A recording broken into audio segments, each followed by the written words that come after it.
explore. Imperfect visions like I've been here before.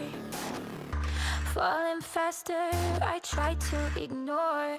I see you, I see you.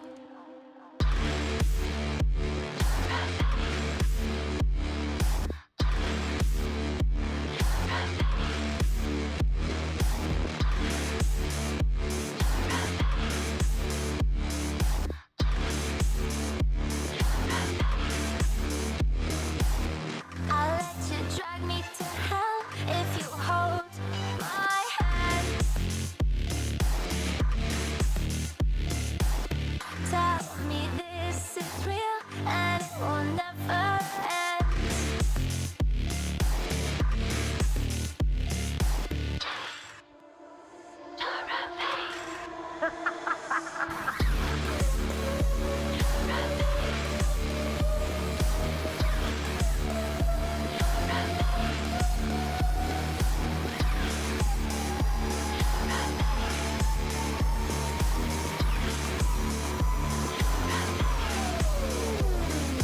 This is not what I came here to find.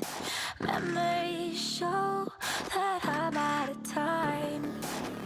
See a shadow, don't know if it's mine, but I see you, I see you, I see you, I see you,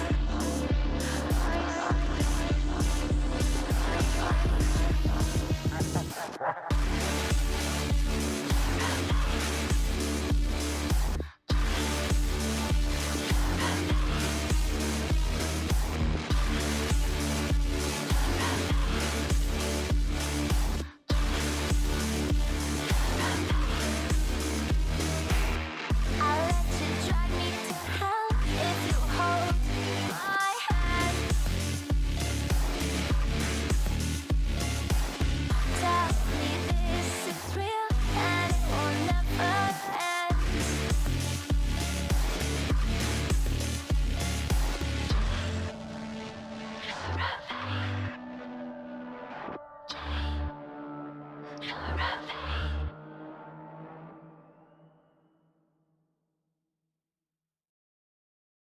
One, two, three, four.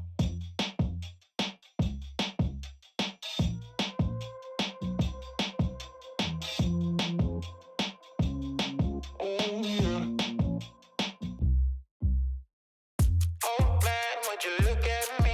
You're just another one hit wonder, that's what everyone sees. Ain't it funny how you wanna be the best, but you can't even get up and get dressed? Wasted, face it, you're never gonna make it. Rockstar, you won't get far.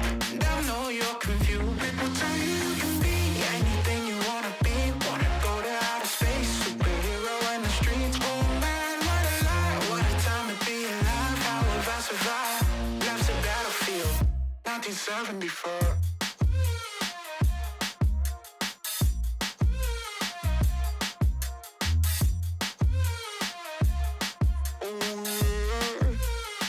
I think I'm going insane. I'm feeling crazy. Can't get it out of my head. Oh no, if the devil inside takes hold, then I just might wind up dead.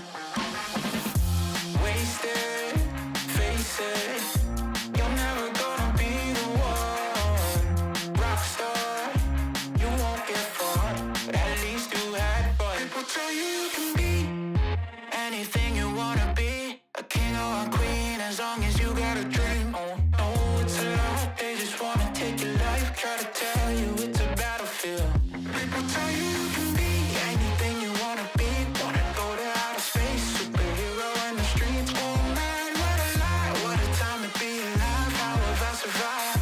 Life's a battlefield, 1974.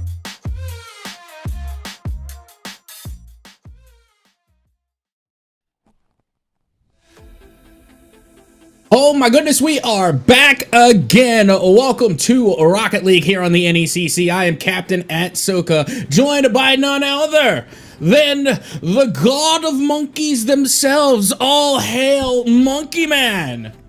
Thank you so much. We're getting into some NECC action. I am actually posted up no longer in my basement. I am over at the University of North Alabama. And Captain Ahsoka, I'm so excited because I get a whiteboard and I get to talk about Maryville Northwood, who we want to see in the lobby very, very soon. There you go. I mean, that honestly, that's like the sportscaster like essential is to have a whiteboard. You know, I need to get me like a digital one and like pretend to do it like a weatherman. But regardless, tonight we're getting to our first matchup. It's going to be Northwood Blue versus Maryville University. Monkey Man, who's going to be on the pitch tonight?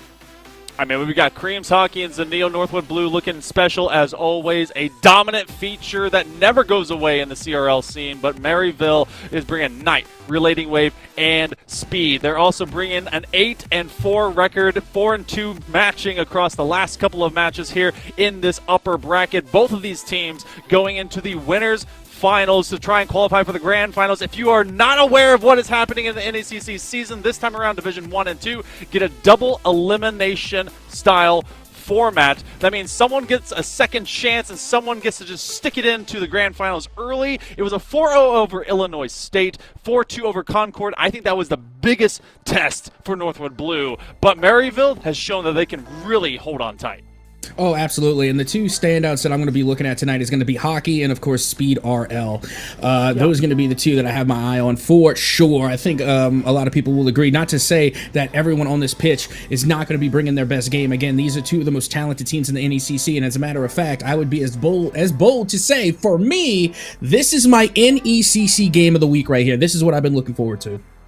Yeah, we've got a Division 1 matchup through this one, as well as a Division 2 to follow up. That's going to be Lords versus St. Clair, and then Division 3, when you can have Oklahoma Christian versus Weber State. Game number 1, a best of 7. It is BO7s all night long, and we're not going to disappoint you. It's going to be red. It's going to be blue. It's going to be a lot of orange. It's going to be who? It's going to be Northwood Blue in the blue. Production has done the right thing, and a dunk play. Zanil will be the first on the board. I even said this in the pre-show, don't sleep on Northwood ever, because you might get punished. But look at Zanil right off the rip, wasting no time. 6 seconds. 6 seconds, Monkey Man. Just wasting no time. None to be taken away. 6 seconds. That is about 1 second shorter than the average kickoff rotation to be able to make something happen in those early moments. Setting the tone, setting the pace. But that is not the entirety of a single game. Zanil trying to continue to be impactful. I saw Buddy leap into the lobby, so maybe they'll be coming to a drop-down pass denied as Maryville goes hunting. Yeah, and you know what? I also got to point this out to you, Monkey Man. Like, granted that you had mentioned that, this is double elimination, right? So, they're going to have another shot. We could potentially be seeing the grand finals matchup right here. Yeah, this could be an entire other feature brought into you, not just once, but twice. But I am also expecting a lot of work to happen in that lower bracket. Illinois State and the Hilltoppers are already giggity gone. This one rings off the cross post one more time. And, I mean, we've only had the early goal, but it feels like Northwood Blue has been able to maintain Maryville at a very lackluster offense in this first minute. I mean, granted, we've only had one goal, but when you're looking at a 1-0 scoreline, Monkey Man, that's a big one. Yeah. It's in fact super insane, especially because both these teams, in particular here at SoCo, are known for their insane offense. I love the redirect there by Knight, who was falling off the ceiling, trying to back pass over to him as Relating Wave, but his speed will be locked down to being slow in the first 90 seconds. We got scores in the first 6, but it's been a while. This one's going to head over to Hockey as he's going to try and get his defense going. And you see, this is how you know you got some two talented teams right here. Just because a lot of the times when we see, like, game 1 matches, they're really lackluster, right? Very slow. Everybody's trying to figure out the formula. Yeah, no, both of these teams came prepared. They know the formula. They know the job at hand, and they go straight to work. Literally, like we had said, wasting no time here in game 1. Yeah, they wanted to be in this lobby as fast as possible. A couple of flip resets. Hockey, always going to be good for something great. They elevate here, a nice catch, trying to get it out to midfield. Speed deleted and yeeted as the defense is depleted. And with just a second over 2 minutes here into game number 1, Northwood Blue is able to double up that lead. I was about to say, Monkey Man, did I ever tell you I actually got to meet Hockey IRL? Did you? Oh, Yeah. that's awesome. Okay. Yeah, at a LAN event one time year or so ago. Yeah, great team. This is a team I've been following for for a hot minute. I've heard that the CRL scene also has like a very swole fitness club. Like everyone just goes. They're all basically Jamaican coconut out there. So does hockey have the guns to match what they shoot out there on the pitch? I would like to think so. I'm not gonna I'm not gonna go into details, specifics, but yes, I would like to think so. With that being said, because don't get me wrong, I haven't hit the gym in a decade, so I can't. I can't speak on anyone's guns because I don't have them. Well, hockey, no matter what they got, their fingers are built to have insane flexorals, and they really put it out there. It was a nice pass there by Zanil as they go to the top rung. Northwood Blue, at Soka, 3-0 here just beyond the midway point of game number 1. It feels like they want to stop Maryville from developing kind of anything. Maryville, though, is treating this best of 7 like the marathon that it is, and they're creative regardless of how far they basically fall in the dumpster. Yeah, well, speaking of, Creams is going to fall this one right into the back of the net. Getting a read here. A nice little, somewhat of a fast break. Really more just a read than anything. Being able to spot that the net is wide open. So, yeah, we're going to take those shots all day. Yeah, that one's going to be for free. And now with less than 2 minutes to go, 6 seconds short of having that wonderful number 2 up there. And Northwood Blue, they were posted up as the 3rd seed after regular season contention here for NECC in this Division 1. But Maryville University came up really, really clean and so far has been kind of meeting their match. It hasn't been a perfect season for them, but it's been ultimately really darn awesome. And with 90 seconds approaching at Soka, we need a response here out of the Snakes. Yeah, that we do. Meanwhile, you can see that they are once again trying to hold off the aggression from Northwood as that 50-50 pinch is going to go right back across the way. Hockey looking to take control, does get bumped out. Creams able to get the touch, trying to bring this one all the way back down, fakes the flip, reset, and gets it to go. Oh my goodness. If there's not one way to do it, there's 50 ways. And Creams apparently wants to make sure that his team has all the elucidation as to how it's going to be all night long. 5-0, we might as well be near Brazil. Get your tickets punched. You know what? There's discounts. It's Black Friday coming up. Yep, that it is. That it is. Looking for all the deals here. Meanwhile, Zanil looking for the ball, not going to be able to find it as this one goes out towards the corner. Maryville could have a chance to score here, but Hockey is there to send it away as we are now underneath the last minute. And when you're looking at a 5-0 deficit, it's kind of hard not to call it at this point.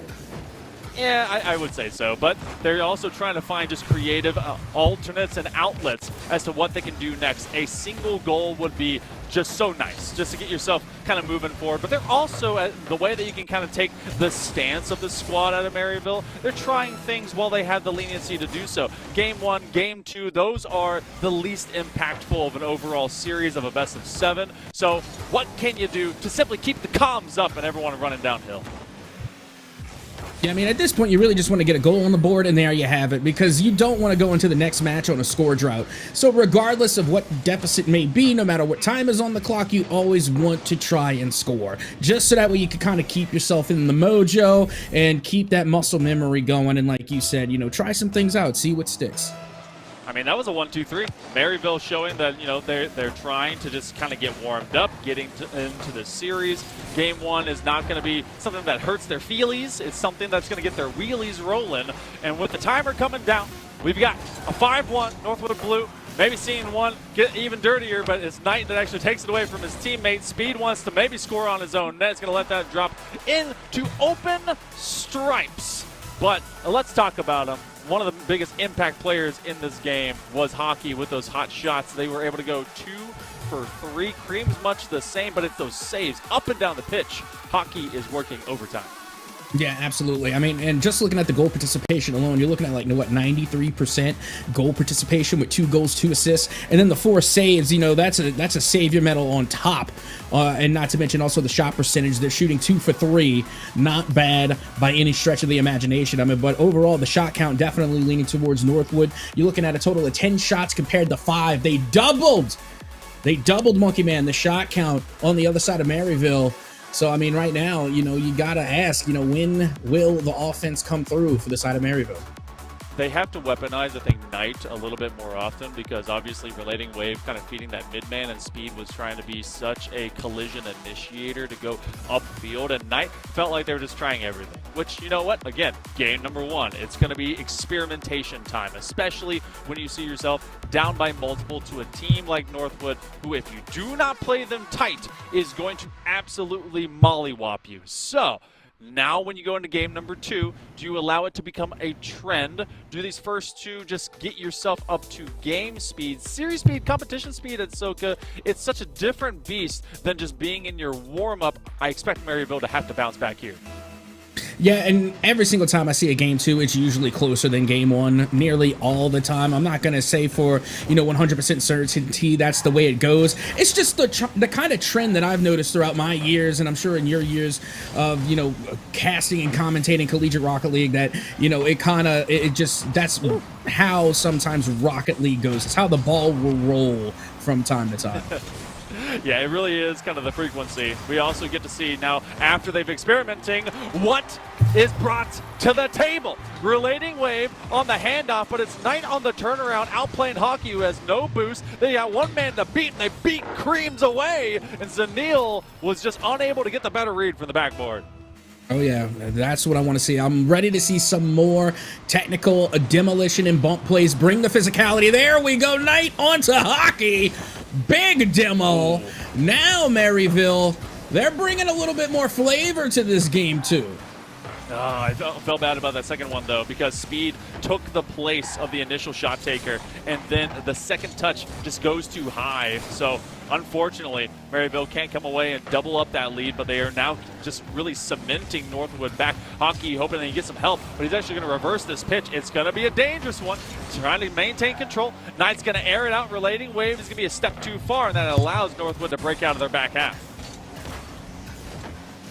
Nice temperament starting out so far from Maryville. In the first game, it kind of felt like a little bit unrefined. They had the right ideas, they were running the plays, and they were getting down towards the goal line, but then they had a difficult time trying to finish. But now it seems a little bit more synergized, a little bit more formulated as they try again and nearly find the back of the net. Got to watch out because they got a man upfield, cherry picking. It's going to be a takeaway. I believe that was Speed, and Relating Wave wants to get right back to business. Midfield boost taken away. One extra touch, double touch, will be finding traffic as Hockey will navigate from that backboard, does not steal it away from Speed, and yet another Northwood player will get their mitts on the ball. So, a minute 45 here at Soka. Maryville has had all the attempts, and Northwood Blue has just been kind of sniffing around the perimeter. Yeah, but still, they have kept it within 1 so far. So again, when you're looking at that 1-0 scoreline, it is a big one, but also 3 minutes in Rocket League, that's a decent amount of time. Still plenty of opportunities for Northwood Blue to try and find an answer and equalize. Yeah, there's so much time. In fact, 10 seconds feels like too much time. Hockey, he's going to have a lot to go after this one. Not enough boost, but a shot that is on target, and he has the other impact player from game 1 from this Northwood squad. If Hockey can't do the rest, they bring one of the best, and that's Creams, who just creams it across the front face of that net. Yeah, and that the comms have to be good on that one because, again, when you're in the defense, you're watching this play unfold, you're thinking, do I guard Hockey or do I guard Creams? You don't know who's going to be getting that last touch on the ball, and that's how the comms from Northwood were, they were working because clearly Hockey or whomever had to call off the other person from touching the ball, so that way they didn't double commit, and that way it makes an accidental pinch. They had to communicate, and at the end of the day, the verdict was that Creams was going to be the one to take that shot. Yeah, it's about decoy play, knowing when the resources are going to run out and who will fill the gap. We saw that a little bit ago inside the first minute when Maryville was hoping to get that second goal. It was speed, it was Knight, it was a great combination. And now that you're seeing this 1-1 tie at 2 minutes approaching, seeing those couple of other goals that Maryville did not acquire really starts to ring a bit uglier for the Saints. But Knight, sometimes the one thing you got to do, just take a brutally honest shot. And you know what? This is the best way to go because once again, wasting no time here. I mean, you're looking at less than a minute between those two goals. So Maryville's still trying to stay on top. They know how important it is to maintain the lead once you get it in order to keep that momentum and morale on your side. Because if you give Northwood Blue a little bit too much time to get that momentum back, they are going to make the most of it every single time.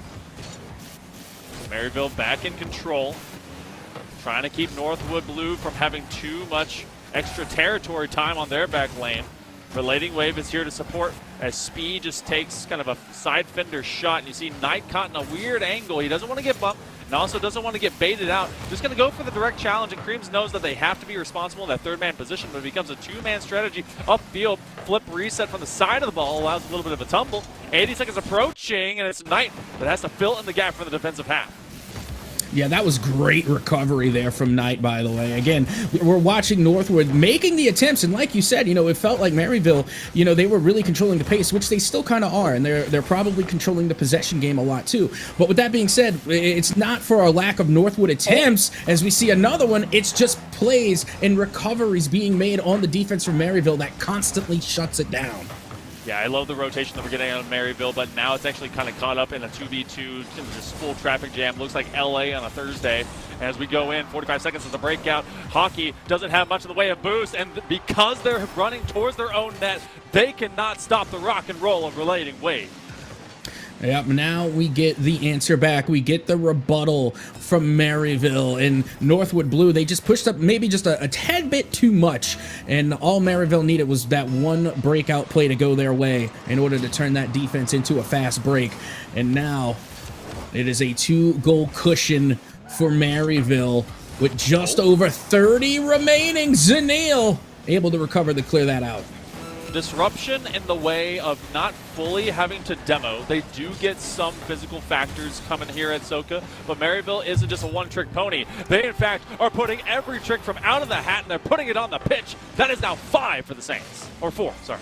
Big number. Yeah, I was about to say, it was 5. We got 5 last game. Who knows? We might get it again with the way that Maryville is playing. They're really turning the tables on Northwood here. Again, it was looking like Northwood all the way in game number 1, but my goodness, when you were right, you're right, Monkey Man. Like, they were just kind of, biding their time. They said, GG, we'll go next. And you could tell Maryville, they were not fazed by game 1 at all. They are just playing on.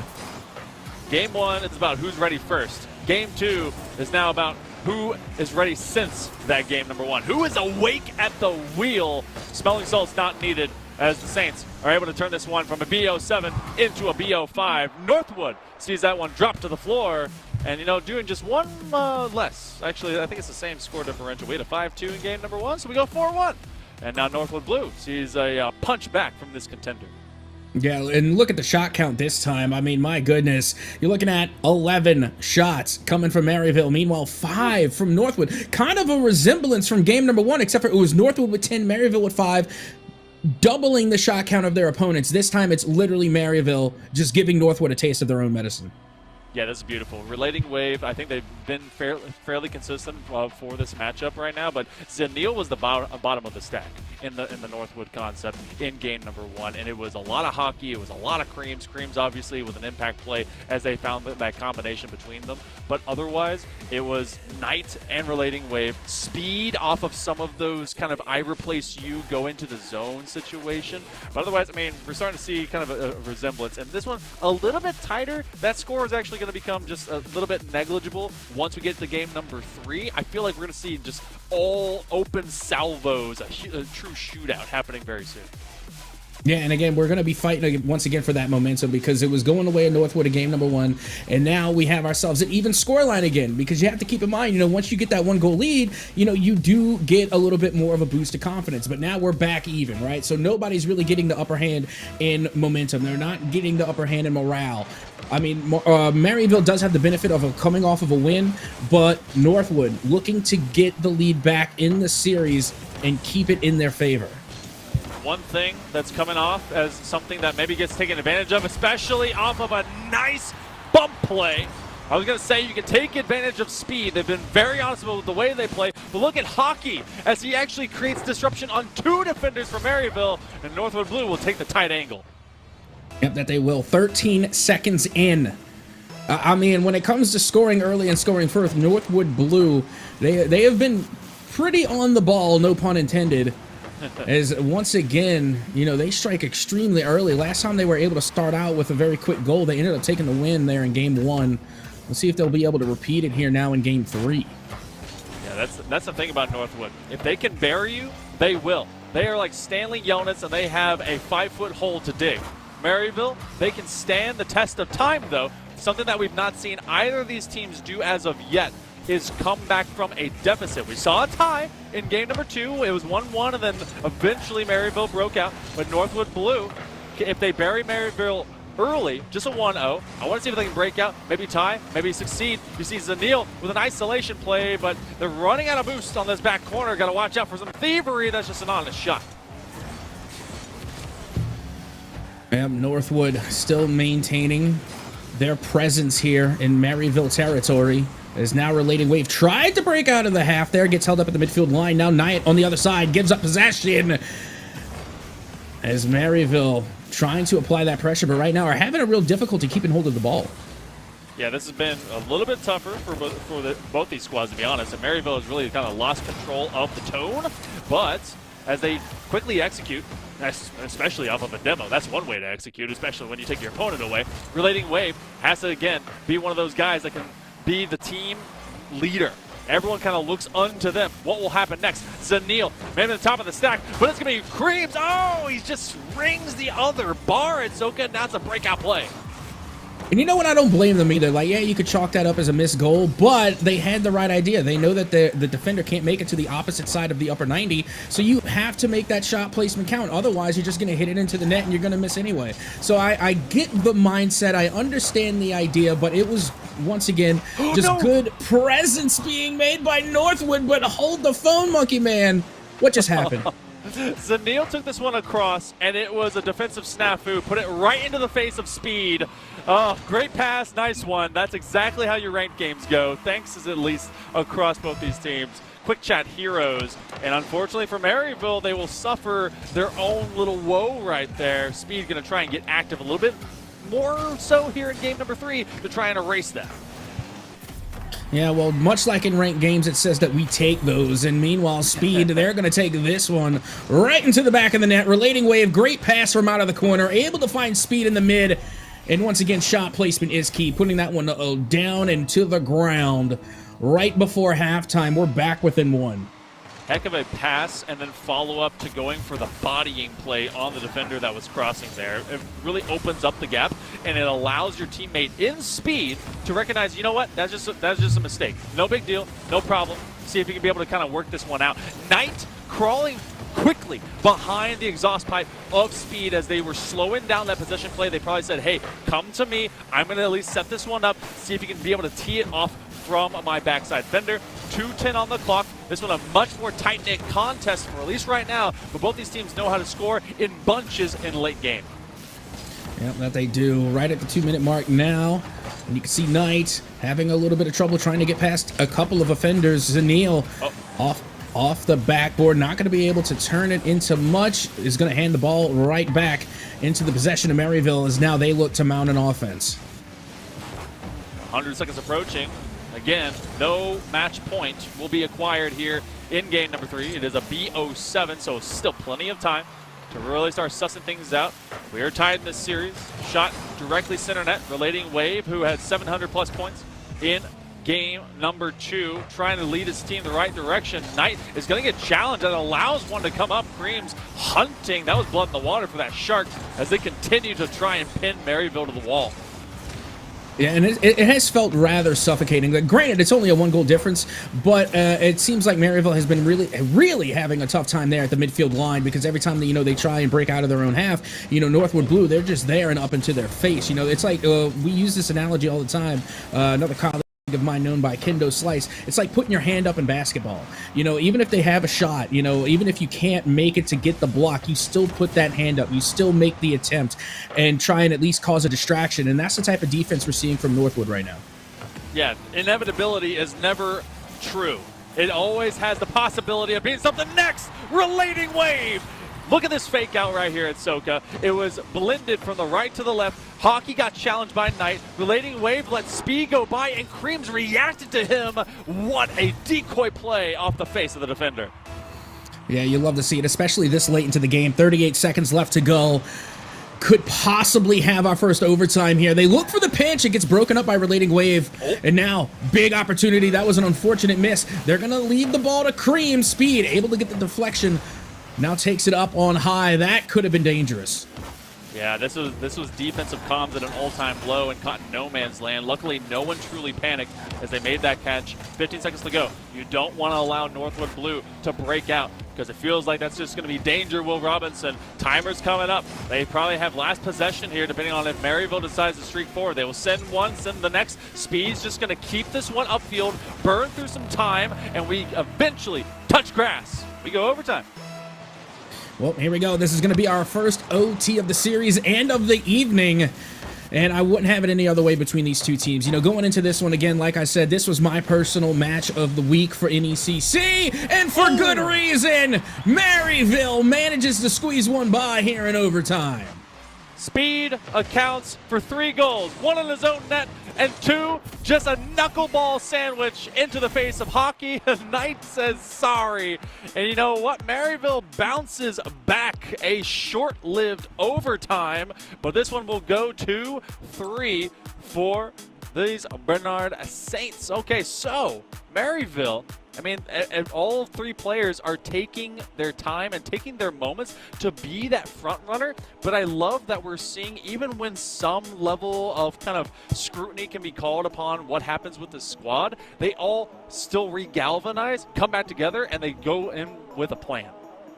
And not only that, but like you had mentioned, going into this one, nobody has really coming back from a deficit yet to get the win. Now they have, because keep in mind, it was Northwood to score first this game. Now we are able to see that teams can't, well, these teams in particular, can't work from the deficit. Maryville, they go down early, was not phased, was not shaken, and they managed to come back strong, which has been like pretty much their MO from the get-go. They go down the first game 5-1. Unfazed. They go into the next game and they dominate, getting a 3-goal lead. They go down early in game 3, still unfazed, come back, equalize, and then take the dub in OT. So this is a team that literally has ice in the veins right now.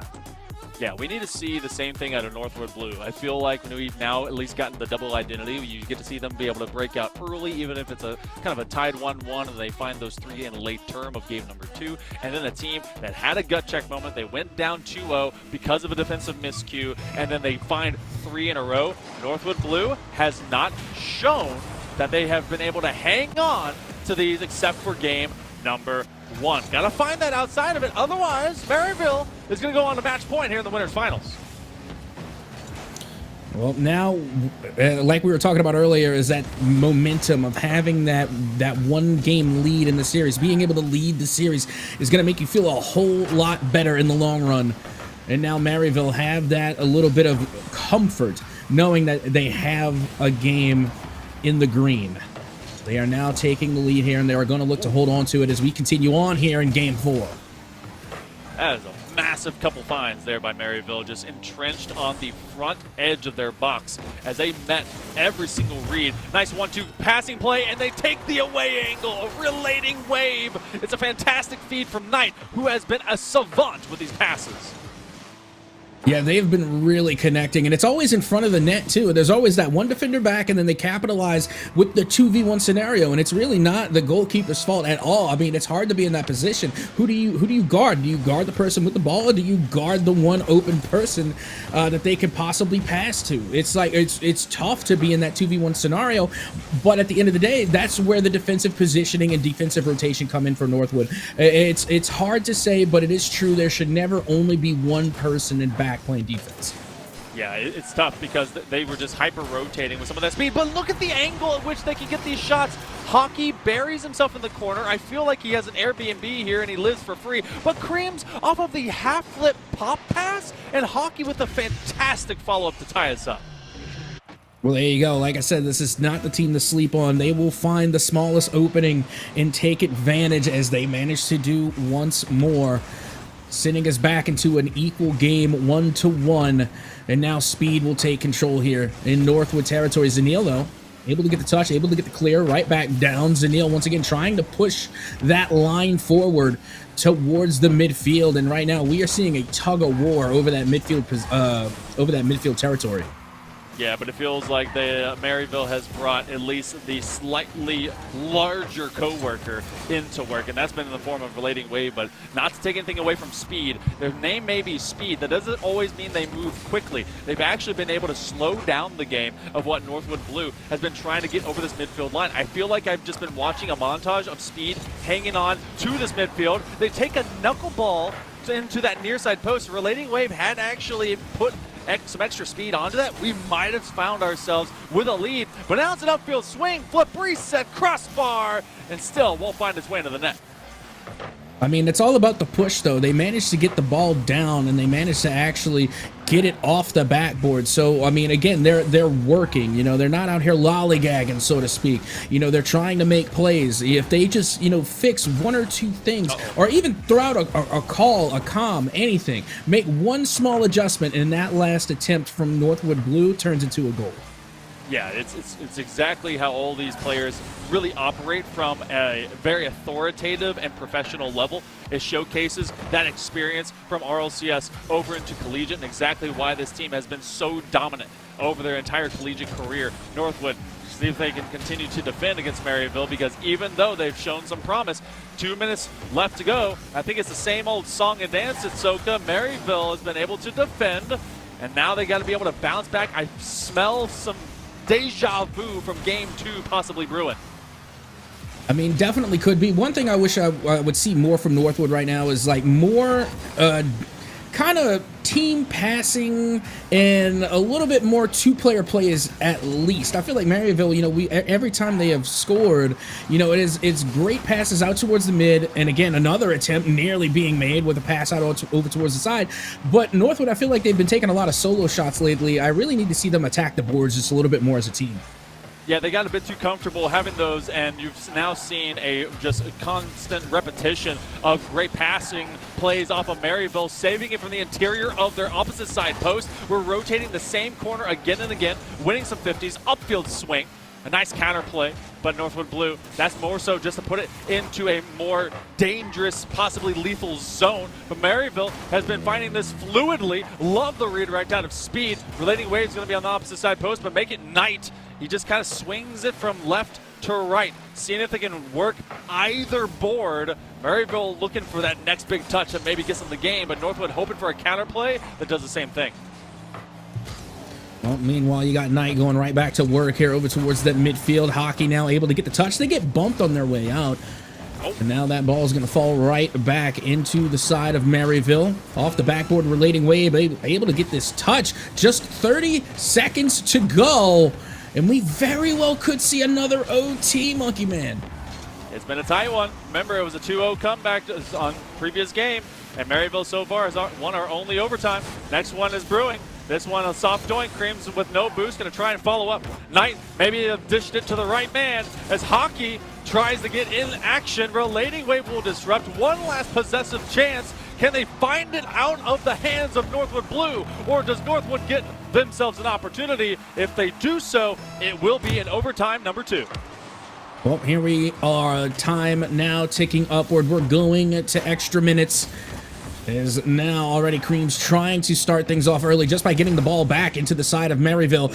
And that was a big clear. Creams on the other side of it, but now the recovery is underway coming from Northwood. That one was tough because if you had Creams able to turn around a little bit faster, that was done. Now upfield again. Zanil, he doesn't have much in the way of boost, and I think we just had this rotation, but they will go for a demo. Steering Knight out of the way, who has been a great initiate to get them upfield, trying to get another connection. It is double demos. It is a Michael Bay movie, and we keep running through the fireworks and 50-50s all around. It's a sumo wrestling match to see if you go to match point or tie us up for a BO3. Yeah, and that's what I like to see. I like to see the explosions. I like the Michael Bay movies. I want to see the physical play, and we keep getting more and more. And that's exactly what both of these teams need here in OT. They can't wait for an opportunity. They have to create their own. I'm waiting for Chester to start saying, "What I've done," just like Transformers his way out of this. What a bump play, what a save by Creams as Speed comes through, trying to take that hot shot. It now becomes a foot race in the other direction. Timberwolves wanting to take this one. Zanil sweeping the back wall and line, and 90 seconds about to elapse. Maryville holding on for dear life. Yeah, I mean, it hasn't been an easy stretch for Northwood either, but my goodness, Hockey with a beautiful read of the defense to get this one to go, tying the series back up at 2. 2-1. This one a little bit longer of an overtime. Walking into game number 5 with a Game 4 win is Northwood Blue. And, I mean, opportunities are becoming slim, and yet look at the amount of shots that we're getting on either side. Dead even 8 apiece, but look at the factory at work for Northwood Blue on that defense with, what is that, 7 saves. Yeah, that's absolutely ridiculous, and not to mention that that's perfect defense. For the record, when you look at Maryville, you said they have taken 8 shots, they've only scored 1 goal. Yeah, that's no consequence to when Northwood is showing up with, what was it, 8 saves? I mean, my goodness, they were just outperforming themselves. Or was it 6 saves? Again, it was. Yeah, point is it was a lot of defense. That's what we're getting across. And that was something that Northwood was lacking a little bit in their previous game, where they were having a really difficult time, getting their defensive positioning and their defensive rotations, kind of formulated. It looked a little scattered, right? So, they were able to make that improvement so quickly in between matches. And to me, that is a testament for both teams on how talented they really are. It's one thing to go back and watch the replays and be like, okay, we need to work on this. It's another thing to recognize where you're lacking in the middle of a series and make an adjustment in between matches. That is championship caliber heads-up awareness. Northwood Blue is trying to make sure a player, a body, is on target, on lock, and online for every single possession, be it theirs or be it Maryville's. They sweep the back line. They also have done the same thing, very immaculate defense, save game 2, when it comes to getting a player on a shot. 20 seconds here. Maryville, they're going to start testing the waters with some of these open perimeter passing plays, but Relating Wave will have to retreat. Fun fact, in my many years of playing Rocket League and both Supersonic Acrobatic Rockapana Battle Cars, this has been and will continue to be one of my least favorite maps. It didn't get any better with grass? Not at all? No. I mean, yeah, it did, because these, back in the gap, this map had, like, indentions around the sides. So, like, yeah, it got better, but still, just too many bad memories here, man. You can't shake those. Still remember when it was the arena and it was those banked curves, and that was actual ranked. It's kind of like the Tokyo nightmare. Underpass. Yeah, or the Octagon, if you will. So, massive clear. That is going to be a sniper, but will be caught by Zanil.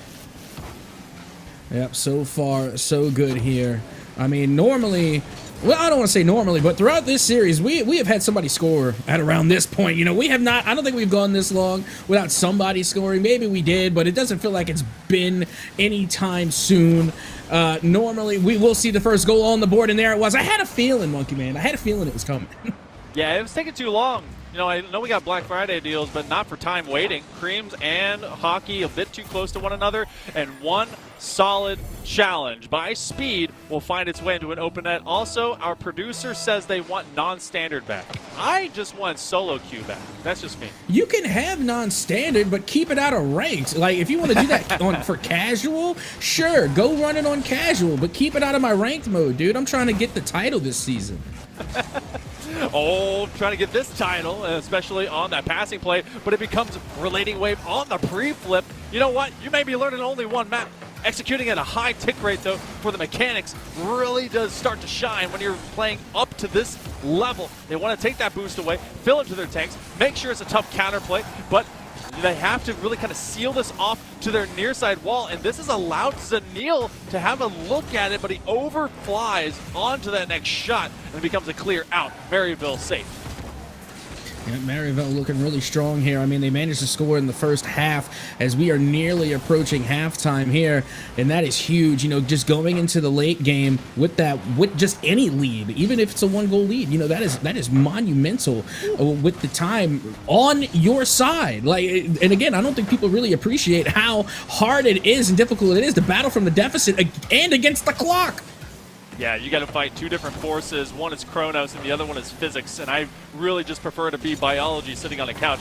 These players, though, they're going to continue to elevate their game. Speed finding himself out of position and is going to call for support. Knight very calmly takes up the catch, and yeah, we've gone now through 3 minutes of play in game number 5. This is for match point to get that stock standard advantage, and a miss. What happened here at Soka? I mean, that is the million-dollar question, isn't it? I mean, you're looking at relating wave. They just had a good read on the ball, and unfortunately, I don't think Creams was expecting it. That's the only thing. Either that or maybe just like a missed input. Maybe his thumb slipped off the stick. Who knows? But, you know, at the end of the day, relating wave did their job and got their just reward. You know what? That I can appreciate that because this has been a sweaty match. Now, all these players, they know that they do have a second life, still a ton of time, and a lot of bracket to play. But someone wants to find this advantage early. A 2-0 hole has not been super secure.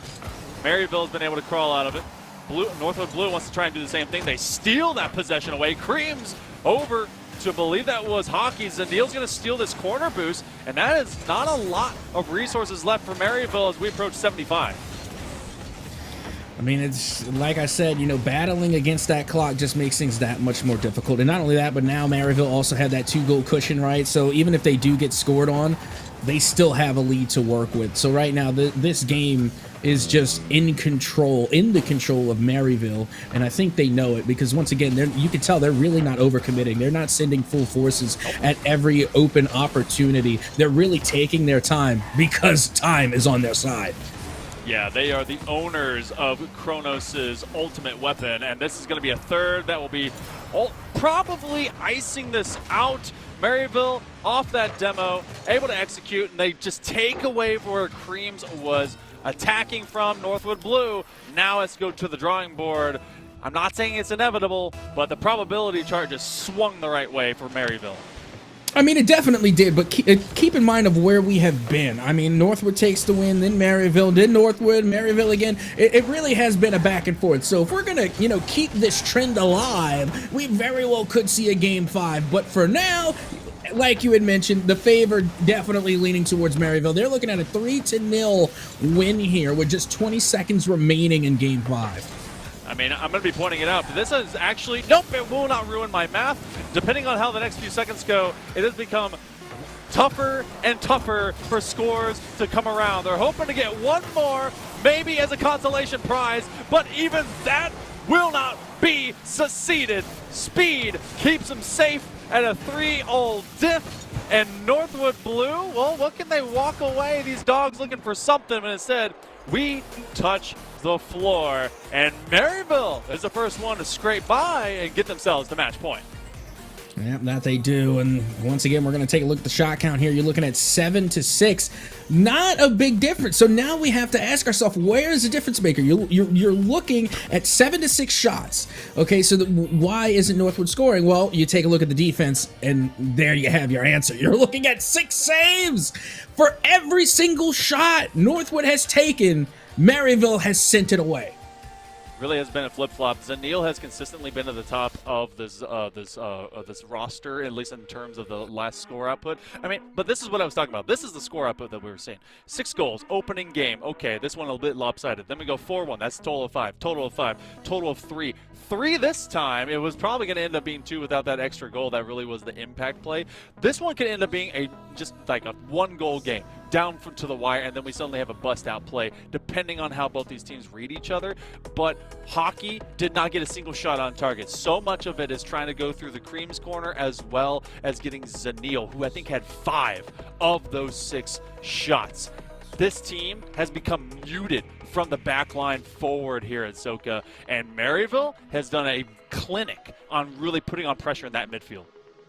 Yeah, they really have, and that was actually a point that I had brought up in the middle of the match, that vie for field position at that midfield line in Maryville for at least for the second half of Game 5. They were in complete control of not just ball possession, but also field positioning at the midfield line. So you now have to win territory control. It's not just a game type in Halo. It is, in fact, something that you got to do in overall Rocket League. Is that macro gaming.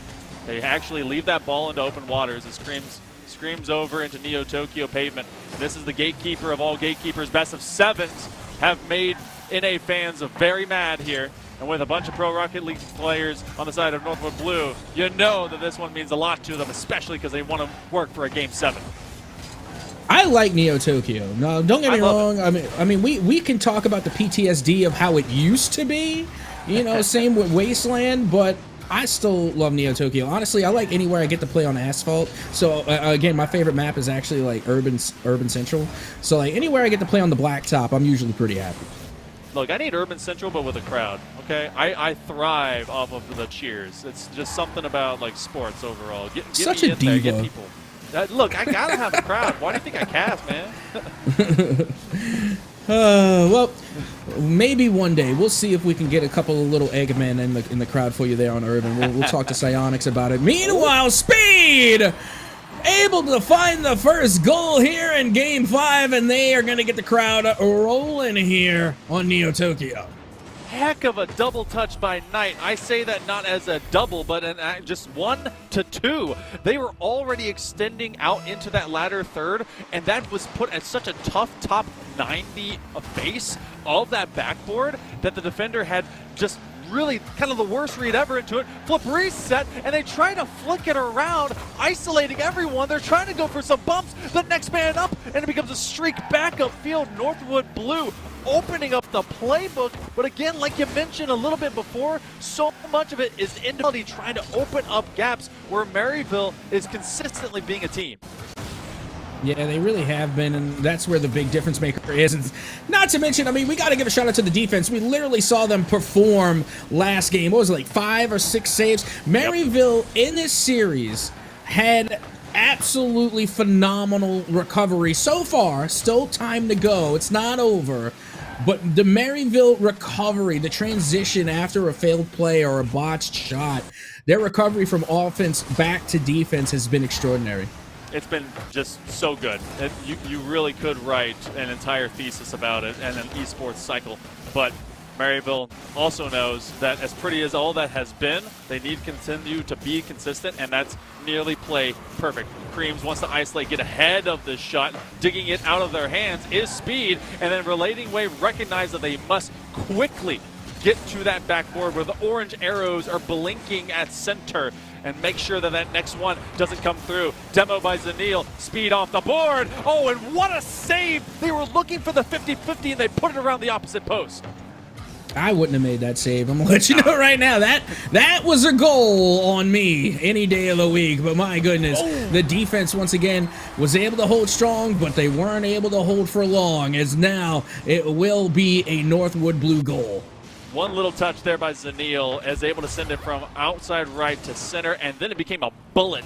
I know 55 miles per hour doesn't seem fast, but if you're going in a school zone, you're going to get a ticket. Yeah. So I was about to say, that depends on the contest. At NASCAR, no. At a playground, yeah. It's pretty fast. well, hopefully no kids in the way on this one. When you see the slow kids crossing sign, make sure you take it seriously. Relating wave, in fact, is going to be the last one as everyone's slowly recovering on their rotation by Maryville. And I told you, this is going to be another tight contest. We've only had 3 goals in the past couple of games, and this one could be the very same. Definitely could be, or we could possibly see another OT. Keep in mind, we've already got 2 overtimes, right? So, I mean, we could definitely go there again, but we just got over a minute remaining. Still time here in regulation to see if one can take the lead. As time continues to tick down, big whoopsie on the backboard from Maryville. Northwood Blue take advantage. All the thumb of pressure, Speed and Knight, same spot. That's a lack of comm, or just not a lack, or just a full lack of vision where your teammate is, as they go both flying into the LEDs. Now 65 seconds to go. Northwood Blue may have found themselves purchased into a Game 7.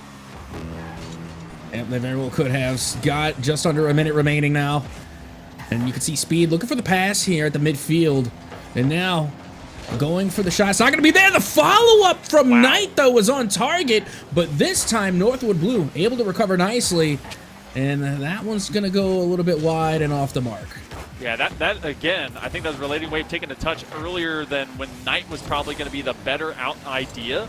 And that's just like a QB having too many just stranded wide receivers and someone trying to go for the same catch. Less than a half minute remaining, running out of boost. Maryville running out of time before this has to go through regulation and possibly into the distance of a game number 7. 15 seconds coming up at Soka. Yep, that it is. This could be one of the last-ditch efforts here. Is this one going to come from the side for Relating Wave? You can see they went for the bump. You know, they tried to get the physicality there, which I don't blame them. But, I mean, the Northwood defense, they were ready for it. They knew that was coming, and they were able to adjust accordingly. But not over yet. Rule 0 is active. That one's going to hit the pavement, and it's going to be a Northwood win. There you have it. We are going to Game 7. Only 3 goals each game for the last 3 games. One was a 2-1 OT, 0-3 in favor of Maryville in the previous, but this time around, regulation and a miscalculated defensive situation. Both sides have seen that one now go topsy-turvy for them, and all that's left to put on the board right now at Soka is going into game number 7. Remember, it is now 1 game until we figure out who in the world is going to have first purchase going into those grand finals. Northwood Blue looks like they have that bounce back mentality that we needed to see out of them. Maryville, I mean, they've been digging their way out of the trenches this entire series to get themselves to that earlier series lead. But I mean, Captain Soka, we're going game 7. It's all bets are off. Yeah, it really is. And honestly, I think this has been a bounce back from literally both sides. It's been back and forth. Keep in mind, the very first game was, for lack of better words, a stomp in the favor of Northwood on Maryville. Then they had the comeback. Now all of a sudden, Maryville takes the lead in the series and within the next couple of games. And now all of a sudden, Northwood managed to answer back. We are tied again. It has been an absolute tug of war. And that's why I said, even earlier on, I said we very well could be looking at 2 of the grand finals teams, because I would not be surprised, no matter who ends up, you know, going down into the lower bracket, fighting their way through the lower bracket and making their way back to grands. It wouldn't shock me at all. With the way this current CRL class here in 2024 has really been evolving in real time, wherever you are, we could be seeing either these 2 brought back as an instant classic into the grand finals, or someone that they beat before. We start talking about Concord, we start talking about Akron Blue, but for right now, the only 2 that we're talking about are Maryville and Northwood Blue. And more than a half minute has gone away, and the last time it took forever for these 2 to score, Maryville dug their way out of a hole. I just love how in the Rocket League community it is universally accepted the last game of the series, no matter which series, best of 3, best of 5, best of 7, we settle it here on Champions Field like sophisticated beings. Oh, wow, what a save! Hockey top shelf. You know what? All those sounds, lack of sophistication from me, but because it was such an animalistic trait of getting so much velocity. Cream's stuck, just frozen over, iced wheels, and Speed cannot make that adjustment. Northwood Blue is all over this net. Yep, that they are. They're really trying to apply the stranglehold. Speed, able to get the bump. And that's going to give them a little breathing room, but the pressure is still on. Creams goes up. They get the 50. I respect hockey, but and maybe it's just because I'm impulsive, but I am literally jumping at that ball. And maybe they saw something that I didn't see. I trust hockey's instinct, but oh my goodness, that felt like they could have forced that one in. They wanted to considerably have a triplicate of chances. Nice 1-2 passing play, and Creams comes away with it. Look at the setup by Hockey. You said he should have gone for the other one. Well, the man had a different plan. Hey, don't get me wrong. I never said what they should or shouldn't do. I thought that they should have forced that one in, but I also said I respect hockey's instinct. I specifically said that. I respect hockey's instinct, and it's for that reason. Because they let it go, which means they saw something that I did not. They had something else in mind, and sure enough, they did, and now they have a 1-goal lead. I don't think there is a person in the collegiate world that doesn't respect hockey as well. Their instincts have been so on target. Some great reads overall, and Northwood Blue comes out to be the beneficiaries of it. I don't think we've seen really a single shot right now out of the Saints of Maryville. They have been playing defense simulator, and Speed, they've come up with some very immaculate defensive saves, but it has not developed into a counter. Again, Hockey trying to follow their own first touch. Another one falls into the same corner from whence it all started. And for the first time, it feels like forever, we at least see this ball beginning to blend into bluer grasses. Yeah, well, it's going to be going right back the other way, taking it all the way back. Got the receipt. As now that pressure from Northwood just doesn't seem to be taking a day off here. Finally, the 50-50 is going to send this one back into the Northwood side of things. Great pass out towards the mid, but unfortunately, no one from Maryville was able to capitalize. Oh, but wait, maybe this one's going to go up to that top corner. Got to be very careful. That was a waterfall situation. Knight trying to plant their feet, jump for the next. Zenil taking their time, and they win 2 massive 50s to keep that one from occurring. Northwood Blue starting to see Maryville heat on up, but it's a heat check right in the middle of the pitch. Hockey's going to catch the boost, open for the ball. Knight on the follow-through. They've got Relating Wave behind them, gaining some small pads, and this will allow them to get back into Northwood territory. Right now, it feels like Northwood is trying to play lockdown defense, and they're doing that by having a strong offense as well. Like you had even mentioned, notice how we're spending a lot of time in the Maryville half. You know, it feels as such. But you know, with that being said, you know, again, it's just Northwood trying to keep the Maryville offense as quiet as possible, trying to keep them confined in their own half. As now you can see Maryville really waking up here, but they're not able to get the ball across the plane.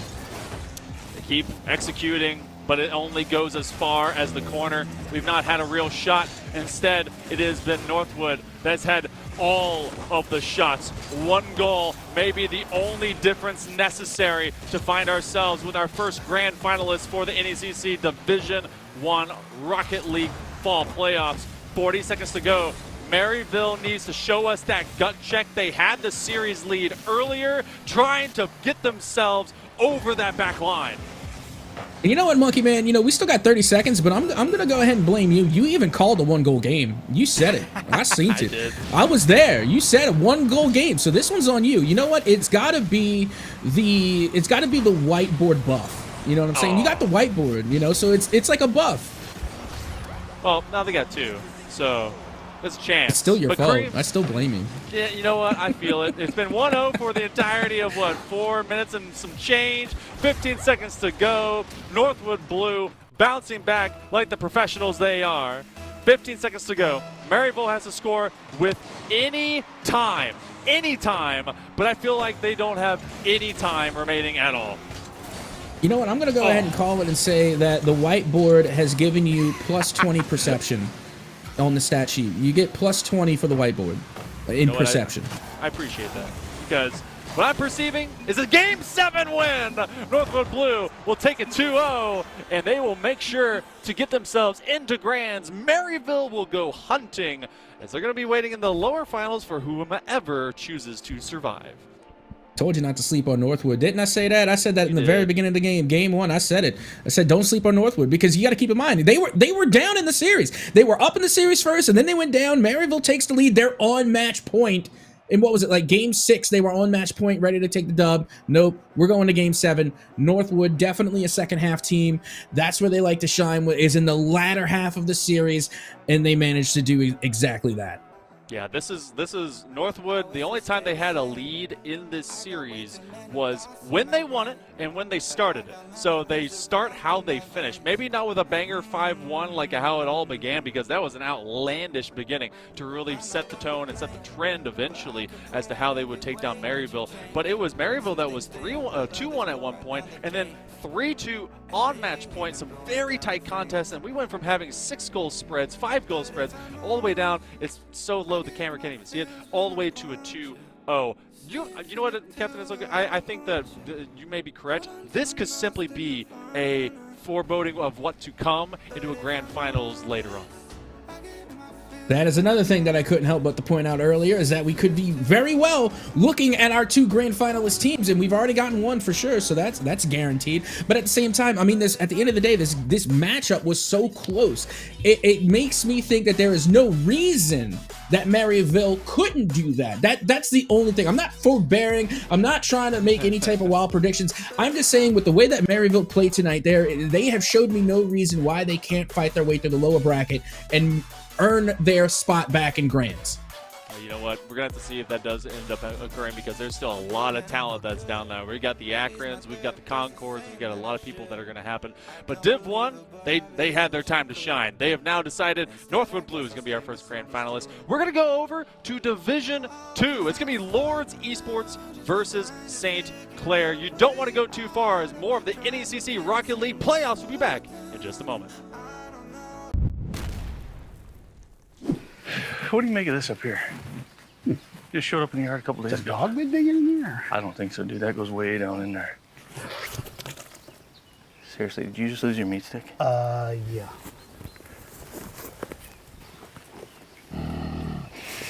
Oh, no. There's something in there, dude.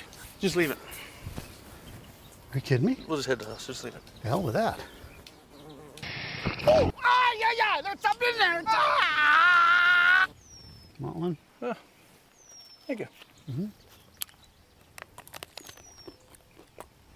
It was worth it.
seek to fight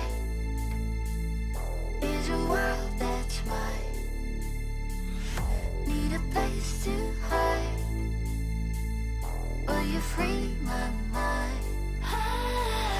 Follow the light of a world that's blind. In your eyes I see there's a place for me.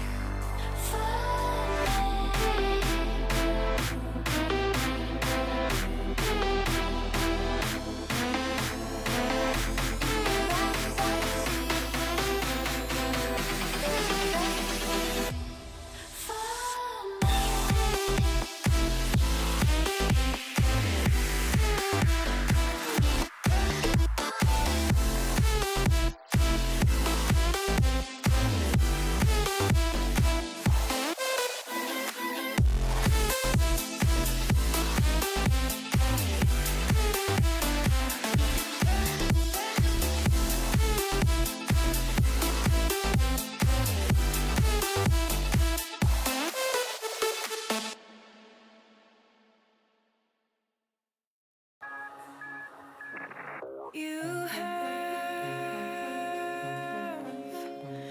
habits just like me.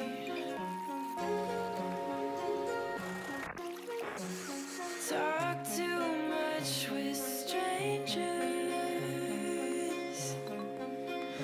Get way too serious around family. And I don't have any wishes, but when I kiss you, our lips fit well. And I don't have expectations, but when I daydream, I fall asleep, and our hands melt.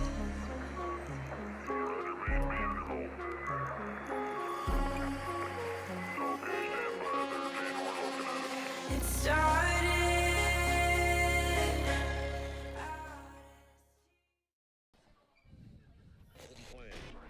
Well, hello and welcome back again. You wanted more Rocket League, and like the late great DMX, the NECC is gonna give it to you. Here we are once again with some more Rocket League on the NECC. I am Captain Ahsoka, joined by none other than Hail Monkey Man. Monkey Man, we got one game so far tonight out of the way, and it was a banger. Best of 7, went the full distance to Game 7, all the way to Champions Field. What do we got coming up next?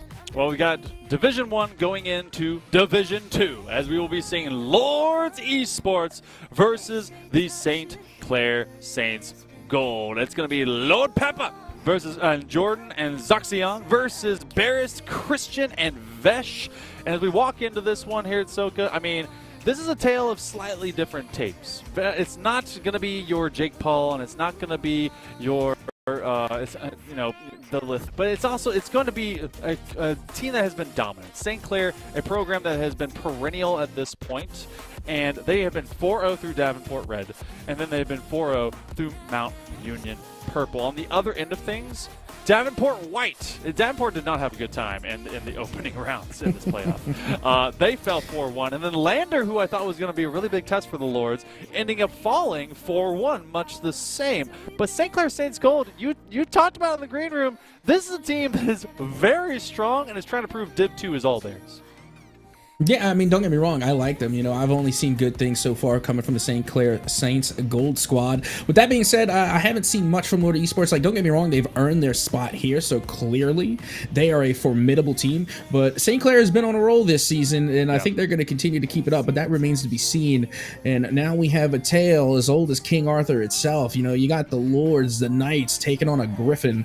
So, I mean, again, this one is a battle for the ages, as it were. Yeah, this is medieval ages or other ages. You're going to have to roll a d20 and see if that intimidation check from my old whiteboard is going to be enough. Maybe even perception as well, as they got to see what these attacks are going to be brought. Because if I remember anything about the St. Clair Saints Gold Squad, is that they know how to throw down. I need to see Lords catch them early, or else we could be saying maybe yet another 4-0 to the collection. But St. Clair Saints, it's nothing for free, as this has been a pretty tight contest overall between both of these Eastern divisions. This is your East Winners Finals. So we're doing a lot of double elimination Winners Finals, which is pretty dope. And then we'll actually be walking after this into a Div 3 semifinals into single elimination. I love that we've really evolved how we've done kind of this playoff structure. And do you think it's okay because now we have double elim online for Div 1 and 2? Do you think that takes a little bit of the edge off of some of these matches? Absolutely not. Like, as far as I'm concerned, it adds pressure to me because you want to have that extra game, you know, like, again, you don't want to give up the game. And not only that, that means you have more games to play. You know, you have to, again, with a lot of these brackets, I think the endurance and the stamina test doesn't get appreciated enough because, you know, when you're playing these best of 7 games and then you have to go and, you know, run down into the lower brackets where you are going to have just as a tough time. You know, once you drop down to lowers, it's not like it gets easier, it gets harder, because now you're going to be playing against players that have something to lose. Their backs up against the wall, and those are the most dangerous teams to go up against. So and then if you're lucky, you win those games, and guess what, you got to come right back here and play this team again. So again, I think there's a little bit more pressure, and there's a little bit more drain. It is a little bit more of a staggering to your endurance overall when you have to face that double elimination. Yeah, I also feel like there's a greater relaxation point. Not that you're actually going to relax the way you play, but knowing that your efforts aren't all in and all for naught. Because that is, you know, in previous times with just single elim, the most dichotomous. And I feel like it just hurts, especially for a team that maybe can catch wind late term tournament. We talked about Davenport, both red and white, both losing to both these teams that are out on the pitch. Well, one of those teams is still surviving and thriving through that lower bracket. Now, what's happening on the pitch is in the first minute of play, we finally get our first combination play. It's going to be Barrist that buries it for the first one for St. Clair. And you know, this is why I love St. Clair, because a lot of the times, you know, I'll see their names or just names in general, and me being from New Orleans, you know, I want to put, like, you know, a little bit of a French twist on things. Like, so when I see Barris, I want to say Barry or Bariste. You know, that's how I want to pronounce it. But, you know, we'll see. I'm sure chat will give us the correct pronunciation soon.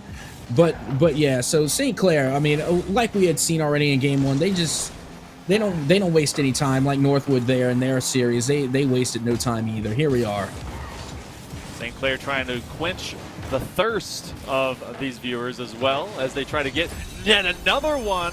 Hey, you know what? If that's a French way of doing it, he might as well be a barista, because they are absolutely making this worthwhile and getting those quick sips. Yeah, boo me all you want, Prod. I don't even care. I'm a dad for a reason. Oh, yes. You love it. Shout out to the Prod again. You know, we got our homie Exotic there making all the real magic happen in the background, you know, doing the real work while Monkey Man and myself pretend to do real work. As we continue on, 2-0.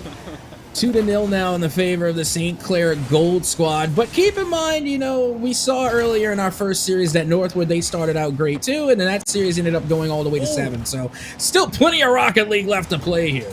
Yeah, it feels like it's going to be forever. You know what? The yapping is happening. No matter how much a producer is going to give us some guff on the back end of things, the buttons are being pushed both by them as well as the players out on the pitch. Lords have had a couple times that they've swung upfield, but it has not really phased the Saints. Now, like you kind of mentioned a moment ago, 5-1 was what Northwood Blue put up on Maryville in that game 1. And game 1s of a best of 7 is just who is ready earlier.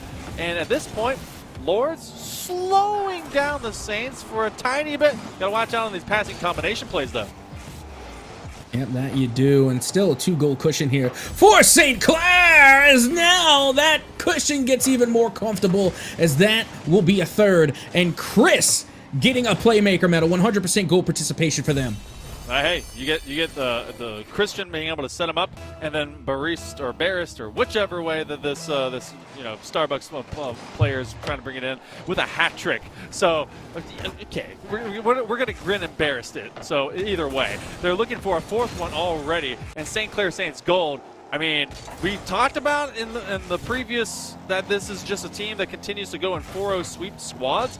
And you're kind of seeing why, at least in this early reflection. Yep, so far so good for St. Clair. We're past that 2-minute mark as we continue on. St. Clair still keeping the offense alive. A great pinch, sending that one back into Lord territory. And Barris gets a big demo to open up the net. The follow-up shot is on and off the mark, right off the post. Woo. Tight one. 100 seconds remaining. Trying to get the 1-2, and finally Jay's going to go up there and score. All right. This is what was missing a little bit earlier on in our previous game one. And even if it's just going to be Zocian kind of bodying it off of his front bumper, it's enough. And that actually is a lot of time for Lords to still work with if they intend to come back. I mean, again, that was a great play. That's how you want to wake up, too. You know, you want it to be a team play. You want everybody to get involved, so that way you show that everyone on your side is a danger. But every now and again, you know, Chris, you just got to take it by yourself. Yeah, Christian just working the floor. I mean, that was just one pass win, and Pepper catches themselves on the fake out. All right, so you come up to what could be just the tiniest of juke steps. They spin right around, but there is no care given by Christian where Pepper is going because they know where they want to travel. Yeah, but now looking to get another one here. Nearly there. Vesh, though, not going to be able to get past Jay. As once again, the ball is just hovering in front of the Lord Esports net. That shot is on, but once again, they find the side post, and Vesh will clean it up. 5-1 St. Clair. Yeah, this is becoming out of hand, and, even with 1:08, GG go next. St. Clair Saints 5-1, already matching what we had at the beginning of the previous series, with plenty of time to bluster and muster possibly into South America if you want to get towards Brazil. Lords Esports, they got to wake up. Got to get a little bit quicker because they're allowing so much floor space to be dominated by the Saints.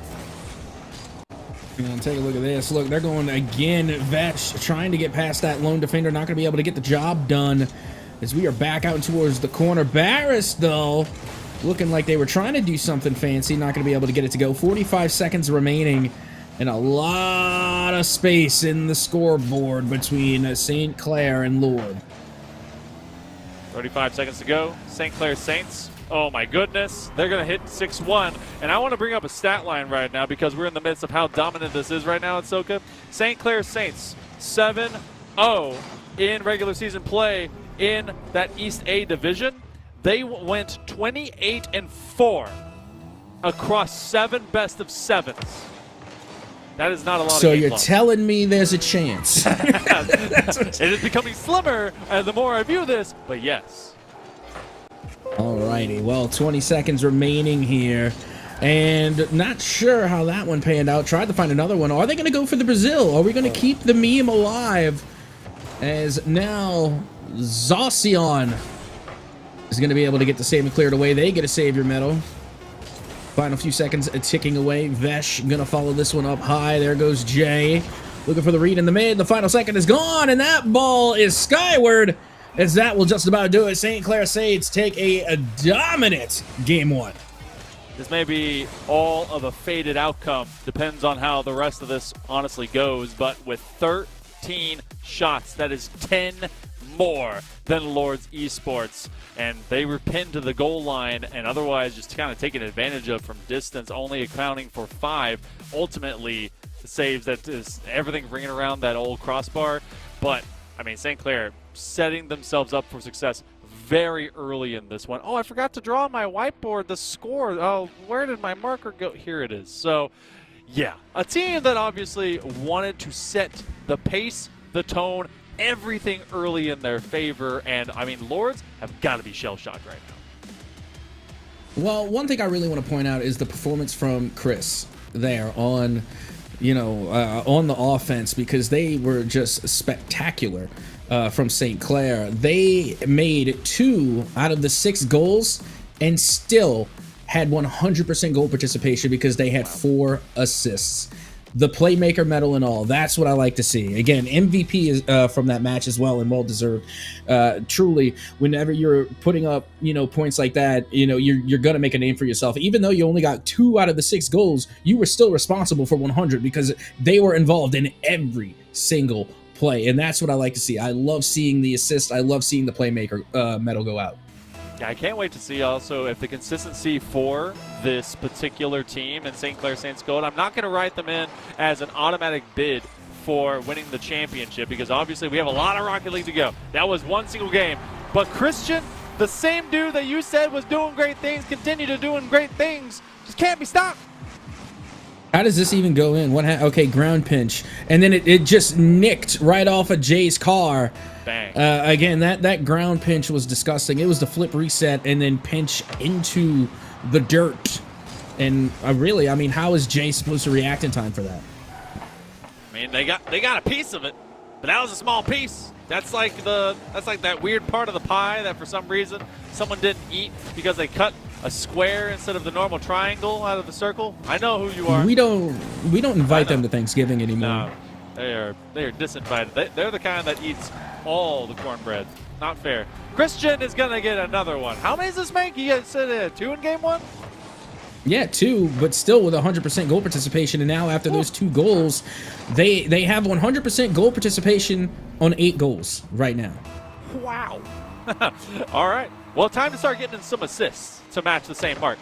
And this must have been a team that missed D1 by like the tiniest of margins. Because so far, they look to be an authority in Div 2.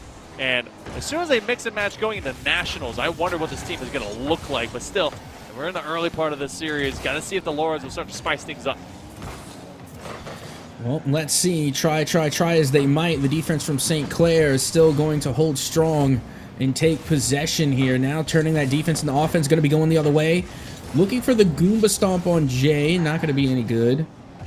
Now we are right back to it. St. Clair, they just like spending a lot of their time on offense, and I don't blame them. Now, though, they're going to have to transition. Often in Rocket League, the best defense is an immaculate offense. And that's being dealt in spades if you're St. Clair Saints Gold. Trying to just kind of get caught in traffic, though, is Zocian and Pepper. And that's actually, obviously not going to pay the Lords any favor. And yet, it gets St. Clair backed up for all of a moment. Barris flip reset, trying to hand it off to a teammate. They, in fact, do so. Goes on the underside of Barris' car. Vesh is going to set up another one. And remember, Barris had a hat trick in game number 1 to start off things for the Saints. We're about to finally tick off a minute. A chance over to Zocian, but it hands into the forehead of Vesh. Yeah, at least it feels as though we're slowing things down a bit. I mean, Lord Esports, they have been able to hold off a couple of these attacks coming from the St. Clair Saints. But with that being said, it's still a 2-goal disparity. Like Lord Esports, they managed to slow down the pace of St. Clair by applying some good defense. Now they have to start laying on that offense. I mean, we are just over half of regulation, and St. Clair Saints have been in control and maintaining possession of the ball for what feels like the entire first half of Game 2. They are trying to sweep their way through this double elimination playoff. They would only need to win 4 matches to do it 16-0. I'm saying that very, very early, but with the way that they have taken control of these games, it matches the way that they have executed through the regular season. It is just so visceral. It is keep away from just kindergartners and their seniors in high school. I mean that in a metaphorical sense. This is collegiate Rocket League. But 2 minutes to go. And I just want to make sure no one came in like, oh, this is high school? No. This is collegiate. Come on. Well, we're going to continue on. Just 2 minutes remaining, just under 2 minutes. St. Clair Saints, again, very much in control of this game. 2-0. Still very doable here for Lord Esports. Again, 2 goals with 1 minute and 45. That's plenty of time. But, again, it comes down to possession. In St. Clair, they have just been playing a game of keep away from Lord Esports. Non-stop knocking it off, knocking it down, knocking them around. St. Clair Saints Gold have retreated a time or two. No boost. Oh. Sadly, they have to give a lot of respect as to what each and every single player does from the Saints squad, considering how they've been able to do it over the past now 2 games. Trying to go into these last 80 seconds, and even though they've muted their performance, you've still got those 2-0, and it feels like a mountain to overcome. Jay chasing him down. Pepper has no boost, and it's going to be a nice knockdown by the defender. Zocian ignoring Vesh on the Rule 1. Come on, you can't do that. And again, I tell this story every single time, but you know, I was doing a LAN, and someone broke the Rule 1, and they were up. They were looking to get the sweep, and you know what happened? They got reverse swept. Oh no! You know, you don't break Rule 1, but I mean, I don't know. I think it's in poor taste. I mean, it was like a developing Rule 1 as Vesh will get a third goal I in don't here. care. Yeah, it was like little kisses, just one, and then they kind of left, you know? It's like grandma trying to chase down like all the grandkids. Yeah, call it what you will. I call it breaking Rule 1. Regardless, I mean, the curse doesn't apply, you know, I guess to God tier Rocket League, because I mean, if you could just outplay Karma, then what are you going to do? That's very true. Well, St. Clair Saints, Karma's on their side, Execution's on their side, Mechanics and overall competition state is on their side, and guess what? They are on their own side. In the battle between green and gold, money always wins, and apparently the top investment goes into the Saints gold squad as 10 seconds come onto the board. One last chance for the Lords as that one goes top shelf, will run its way out, and finally breaking the scoring drought, Lords will get 1. Yeah, and you know, possible. I will say that much. I mean, you literally need 2 back-to-back off kickoff goals. That's the only way. So is it possible? Sure. It's also possible you could win the lottery. You know, you could, supposedly, in theory. It's not going to happen, though. As you can see, the final second has ticked off the clock. The St. Clair Saints get the dub, and I am still poor. There we go. The odds speak for themselves.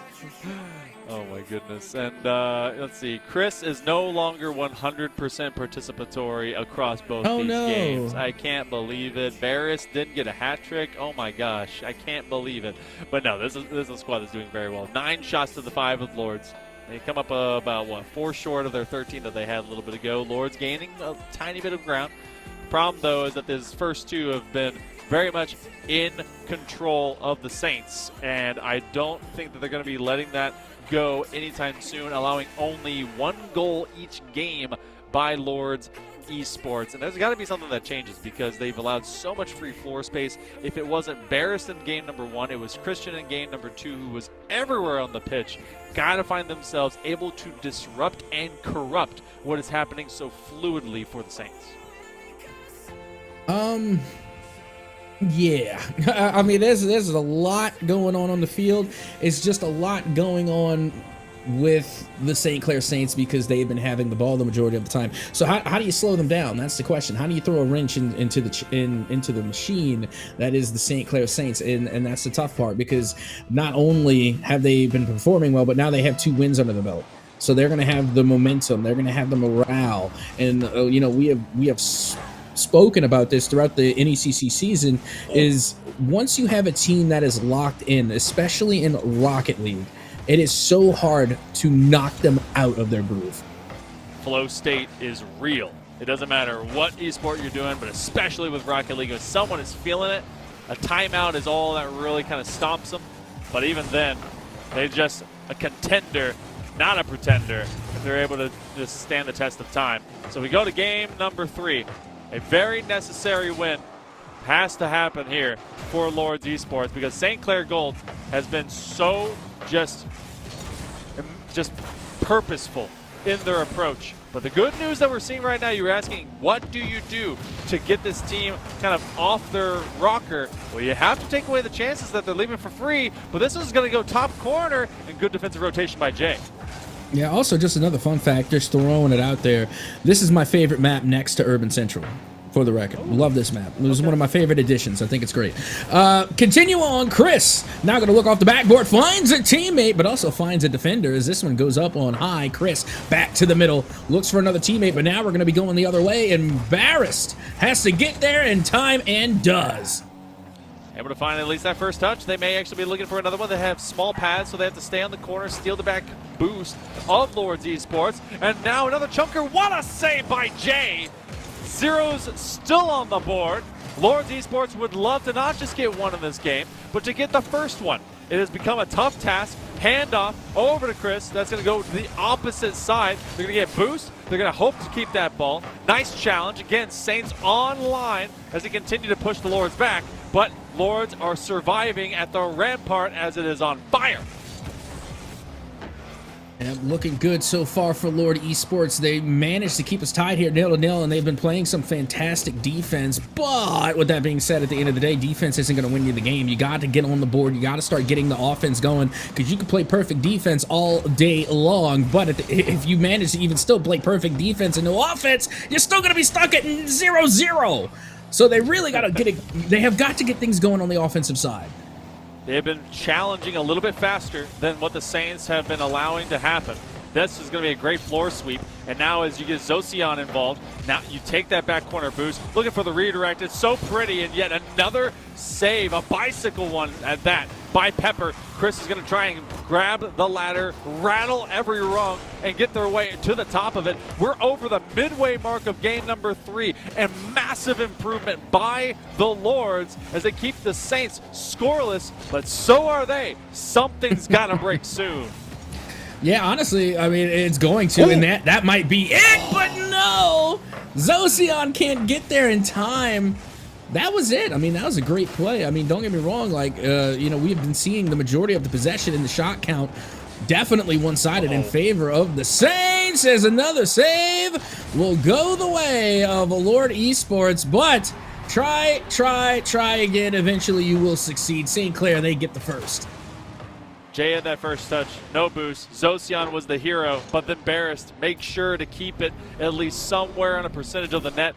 Chris with a never say die attitude, effort, and want for the back of that net. Make sure to put St. Clair Saints back on top. Now it has been a tough draw. Will that crack in the ice begin to melt them down? A second goal is starting to heat them up. Yep. That's usually how it goes. Again, wasting no time here. 13 seconds in between goals. St. Clair now have that 2-goal cushion again. And they are looking pretty comfortable here in this series as they look to make it a 3rd win here. Big demo to start things up from Zocian, but once again, St. Clair going right back on the attack. As soon as they smell blood in the water, it is a feeding frenzy. Dumping it to the top shelf. That will go out from the backboard, and St. Clair Saints is just another day at the office. The Lords were keeping it close, but it was St. Clair that was always biding their time, keeping an eye on chances as they developed, finding no one to take them on from that backboard, but Zocian will fill the gap. Lords got to find a goal. They've been able to at least assure 1 per game. I'm sure they don't want to at least ruin that record going through this 3rd one. No, probably not. I wouldn't imagine so. Not for the St. Clair Saints, anyway. You know, they are pretty proud of their record, as they should be. They have played a phenomenal season, and now in the postseason looking just as dangerous as they nearly were able to get the double touch, and somehow, Monkey Man, Vesh is able to chip this one in. Nasty. Chris on the handoff. That one goes crossbar. Barris to Vesh, and Come on. That is a reactionary flip. You're just trying to keep it from going to the post or just onto your car, so you create a 45 angle and seeing if the momentum will carry the ball the rest of the way. St. Clair may be improving their game, not just 3-1, but 3-0 to really shut down any motivation for the Lords. You know what? We just go back to game 2. Hey, everybody gets one, okay? You always get one. If I'm not like, has the Lords been shut out yet? I don't think so. I think they've always Not gotten yet. one, right? Yep, yeah, always one. So so that's right. You always get one. All right, so I didn't know the Lords were my favorite Marvel character. We'll see. Let's see if maybe they will find more than one. That has been the difficulty because the multiples have been automatic for St. Clair Saints Gold. Trying for maybe 2, but with the timer coming up at Soka, feels like game 3 is going to put us on to match point. And the Saints, they are just treating it like it is easy cheesy, lemon squeezy. I don't think people put cheese in lemonade, but whatever. I really hope not. Yeah, it'd be gross. I don't want that. Not my way. That'd be horrible. No, thank you. Yeah. I'm not gonna lie. You know, I had an appetite until you mentioned that, but yeah, no, That's I'm great. good. I'm here Some for the keto cheesy diets, I lemonade. guess. Oh my goodness. Let's take a look. I mean, yeah, this is exactly what I expected. 14 shots, 10 saves. My goodness. Four shots from Lords Esports. Again, there's really not much to break down here. I think the stats tell the tale, Monkey Man. It was what? It was 3 shots in game number 1. I believe it was 4 or 5 in game number 2, and then it's 4 now here in game number 3. And in opposite of that, I mean, you can see the score line. Kind of a repeat right here. Got a little bit boring in games 2 and 3, but game 4 is now a mystery. However, with the way that we've seen 4-0 over Davenport Red, which this squad and Lords Esports had to go to game 7 to beat them in the regular season, and then 4-0 over Mount Union Purple. This team in St. Clair Saints is not only trying to go 12-0 to qualify for the grand finals, but they're trying to have just the perfect season. This would be win number 10 in a row in best of 7 territory, and they've only given up through the entirety of this regular season to postseason now 4 games. That's wild. Yeah, that's absolutely insane. They're definitely putting on a masterclass, and they're looking to go into the grand finals with that perfect record again. And you know what? They might be able to get it done. Here we are. We are now on match point for St. Clair. They win this one here, and as you had mentioned, they keep that perfect streak alive. We will find out in a just very short 5 minutes. As now Barris look to score first, but Zocian able to get the save. Can the Lords find one at a time? Just one game at a time. A single game is a massive dub. I guess it's a team that has only relinquished 4. Look at the combination play. Vesh will get the finishing factor here. Zocian was just hoping to escape, but Christian stole it like a thief in the night.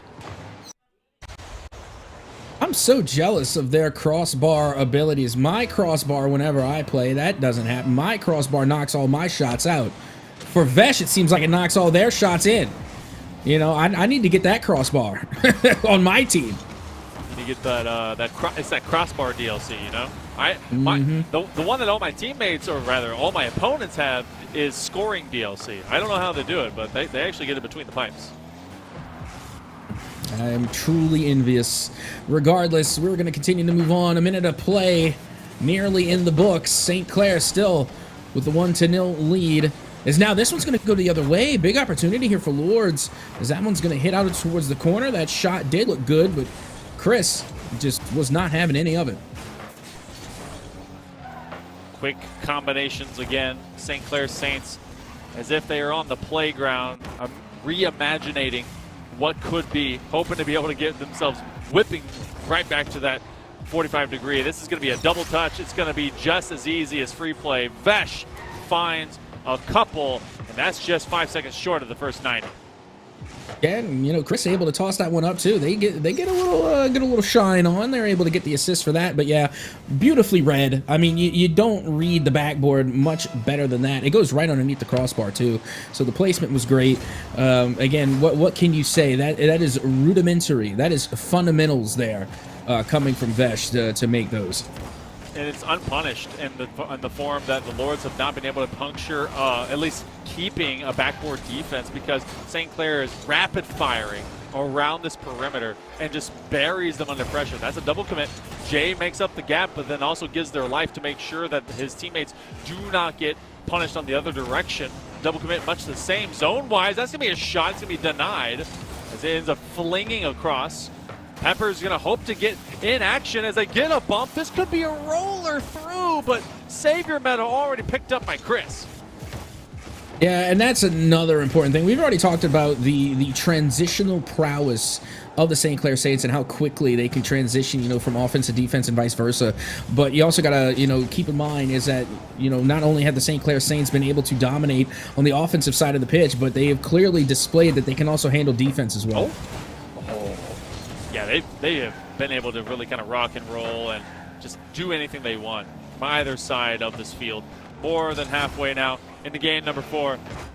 We're broken records and we often glaze when it comes to the teams and players that are doing great things. But, I mean, St. Clair Saints has done fantastic so far in this upper winners finals. And it feels like they could be staying perfect here. However, Lords Esports, they've scored 1 per game. I would love to see them get their 1 while it is still 2 here for St. Clair to just give them a promise of maybe an impactful latter 2 minutes. Yeah, that clock is winding down, and we even discussed how in the first series, when you're playing against the clock, it's like, going through an uphill battle. As now that big demo might open up the midfield. Barris not going to be able to get the greatest touch. AC Pepper able to send this one up on high. Looking to try and find a follow-up, but that backboard presence, that defense from St. Clair, they're just knocking everything right back down to the ground. Yeah, it feels like they've read everything from out of the playbook of Lords Esports, and I mean, they've even made spark notes for them to go and study for later on. Zocian hoping to take this one over the top. He recognizes Vesh wants to go down low. Extra connection. AC Pepper, not much in the tank. Jay just hoping to take a nice fireball shot. And instead, it gets denied at the midfield. 60 seconds approaching. Captain Etsoka, St. Clair Saints maybe turn this one after we saw Game 7 in D1. D2 maybe served up a sweep. Well, hang on. We got an opening here for Lords Esports, as it will be the first goal going their way so far this game. Okay, all right, so you get 1. That is, everyone gets 1, especially Lords Esports. 2-1, keeping it feisty, keeping it available, keeping it real. St. Clair Saints, 50 seconds to go. A massive demo off the 2v2 early on. Jay to Zocian, hoping for the double tap with a dish. Anyone there to seal the deal? Pepper is 2 Carlings too late. Still, though, within 1, and that, you know what, they had the right idea. That was looking good, and then, of course, Chris had to come and mess it all up. I mean, that was the play. They get the pass out to mid, they have someone there, and then they just get completely demolished. An opening now on the counterattack. AC Pepper trying to find the opening, and once again, the St. Clair defense just swallows them up. 10 seconds approaching. St. Clair Saints gold, hoping to go 4-0. Not even worry about an OT. The Lords Esports wants to be able to live some sweet dreams, but it's going to start one nightmare at a time. Each of these individual games, all the way the other end of the pitch. Flip reset. Jay in the midst of a triplicate of traffic. Can they get some air under this? They do. Zocian has it stolen from his mitts. Jay with no boost. They're going to get dominated by Vesh. It goes up and down the pitch, one after another. Vesh on the redirect chance, but no. St. Clair Saints Gold will take this one in a 4-0 sweep. Yeah, that they will. And you know what? They keep that perfect streak going, right? I mean, they've gone the distance throughout the regular season, and now here in the postseason, they have been playing phenomenally. And this is exactly what I was saying going into this. Again, I've been seeing St. Clair time and time again, and every single time they show out in Division 2, St. Clair Gold, they just put on an absolute masterclass. They perform, and they get wins, and now they have gotten themselves yet another one. I can't wait to see whenever we eventually go into the Spring Nationals how this team is going to be acting. They are going to qualify now into our Fall Grand Finals here for this East playoff. And whenever we get them into kind of a smash with Central, I want to know what is able to kind of challenge them, because it almost feels like this St. Clair Saints Gold squad needs to be in like a Division 1.5. They've already got their teammates and their program mates over into Div 1. But this is like a team that really could almost hang at that division. They're just so good here, and then they could probably make that next jump. Yeah, it definitely feels that way. But speaking of making the next jump, we are going to take a jump into a quick break, because when we come back, we have one more series to go tonight. So don't go anywhere. We're going to be right back with more Rocket League right here on the NECC.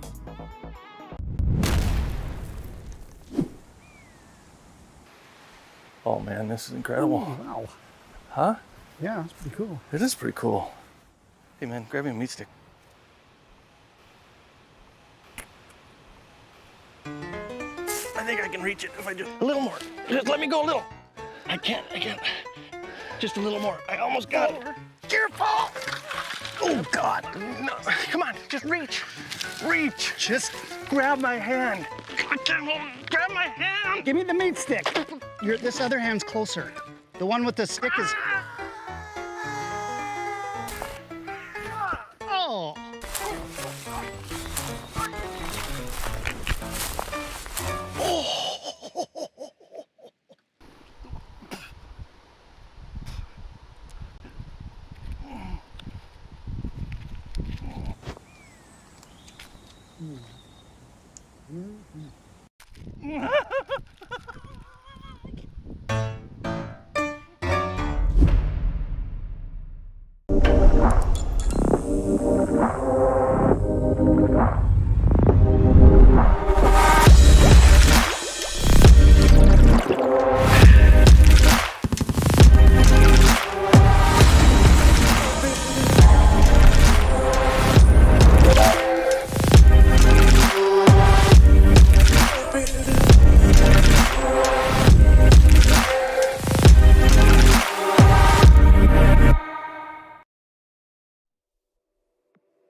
I don't know why I let you, but you have to let us spark in me. Lost control, falling over, getting pulled in by your gravity. Thought that I had figured it out, never felt it rushing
Well, hello for the last time tonight. Welcome back to more Rocket League here on the NECC. I am Captain Atsoka, joined by Hail Monkey Man. Hail Monkey Man, we are 2 series down, 1 more to go. Break out the whiteboard and break it down for us. Well, before I do, make sure that you guys are fueled up because we actually do. Oh, I just went by a second ago. I swear this picture is about to change right above my head. We have a G Fuel giveaway. Exclamation point, G Fuel, and you'll be able to get yourself maybe into this as well as if you put NECC, I believe it is 20. We'll see that number float right by just a moment. Yeah, NECC 20, and you can actually get yourself, I think, some kind of discount or either way. Just go to G Fuel. You'll be able to fill out the form, exclamation point G Fuel in the chat, and you'll get yourself just a tub of G Fuel. You can bathe in it. Just feel the energy all over your body. But I have, in fact, filled out a part of my board for like a 3rd time here at SoCa, and here's how it stands. Just like St. Clair Saints Gold, Oklahoma City University, the Stars are really darn good. They're 21-3. Thank you for the full screen, by the way. 7-0, 21-3 through all of their best of 5s. Now we are going into Division 3, and then they, in their first round of the quarterfinals, because we're in the semifinals right now, 3-0 Sac State. On the other side of things, a team they beat literally before the playoffs, so 2 weeks ago, they 3-0'd this squad in Weber State. The Wildcats, though, upset the New Mexico State University 3-2 in game number 5, and that is their 5th game 5 of the entire season. In the regular season, they won 3 out of the 4, and the only one they lost was to the number 2 seed in Wayne State. So a team that knows how to go deep has to dig deep here at SoCa because they got 3-0'd, and that's not what you want to allow to happen by the Stars again. Bro, I just got 3-0'd by the whiteboard. Okay, like I'm jealous of the whiteboard. Again, you get a buff. Like I didn't get no full screen. You know, you get the full screen with the whiteboard, man. Whiteboard diff, man. I don't know what to tell you. Thank you. Here we go.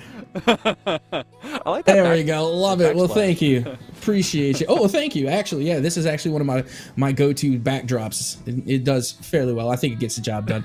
But speaking of getting the job done, we do have a job to get to tonight. It's going to be Oklahoma City taking on Weber, not Weber State, Weber State.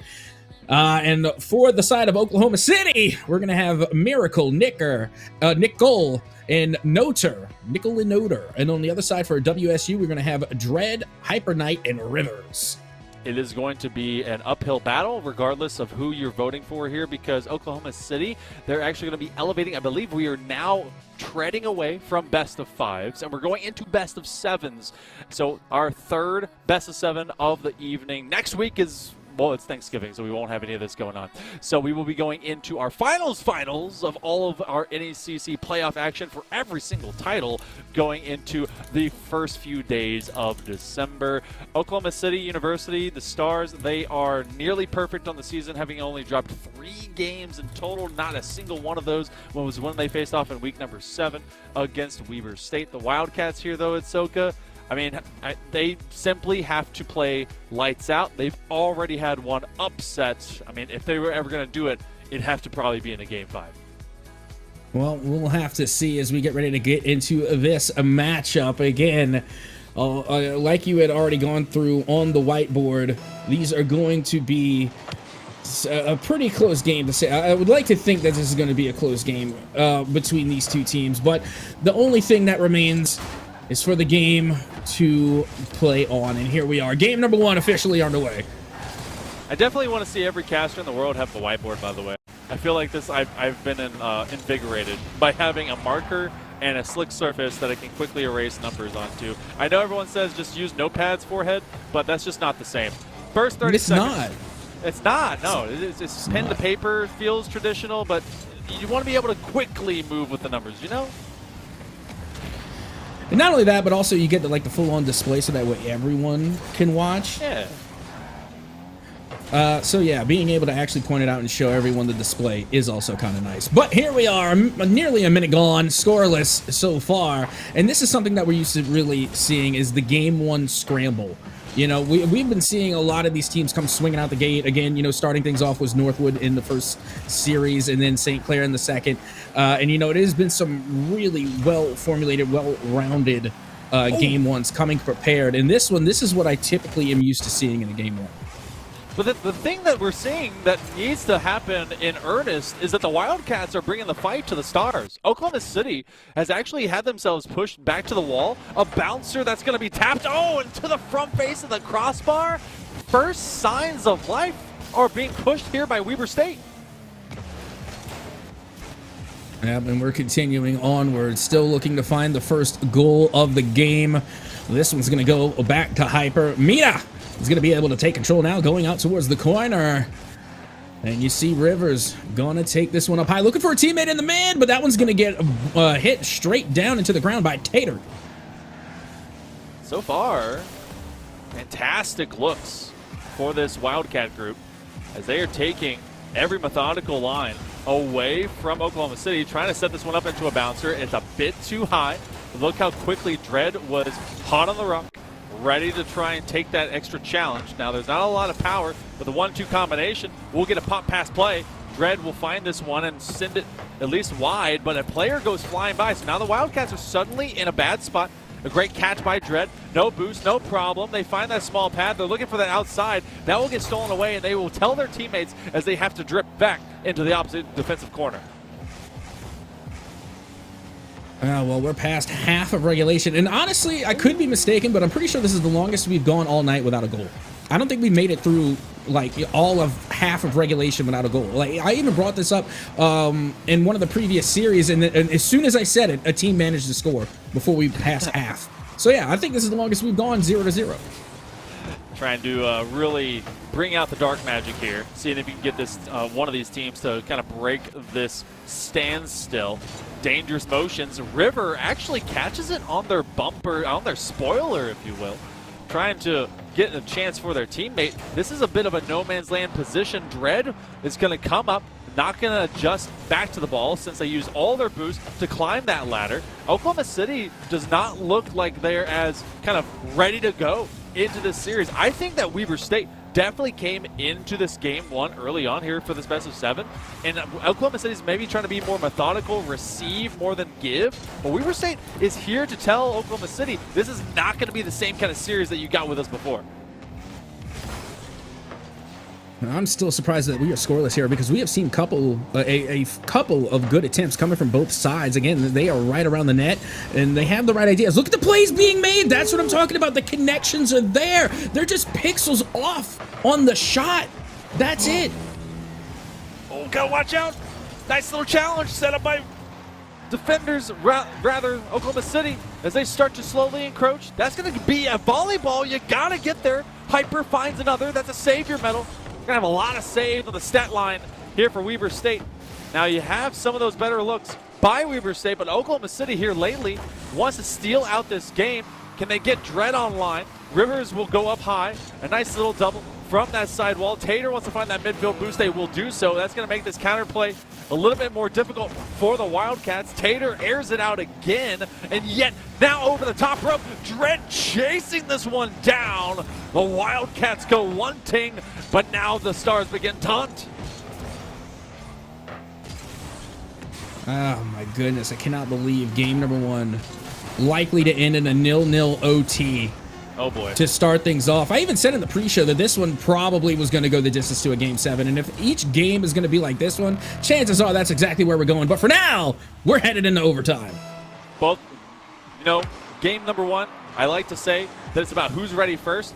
Both these teams were ready. Defense and offense. Now the offense needs to get a little bit more creative. Everything's a pretty stock standard.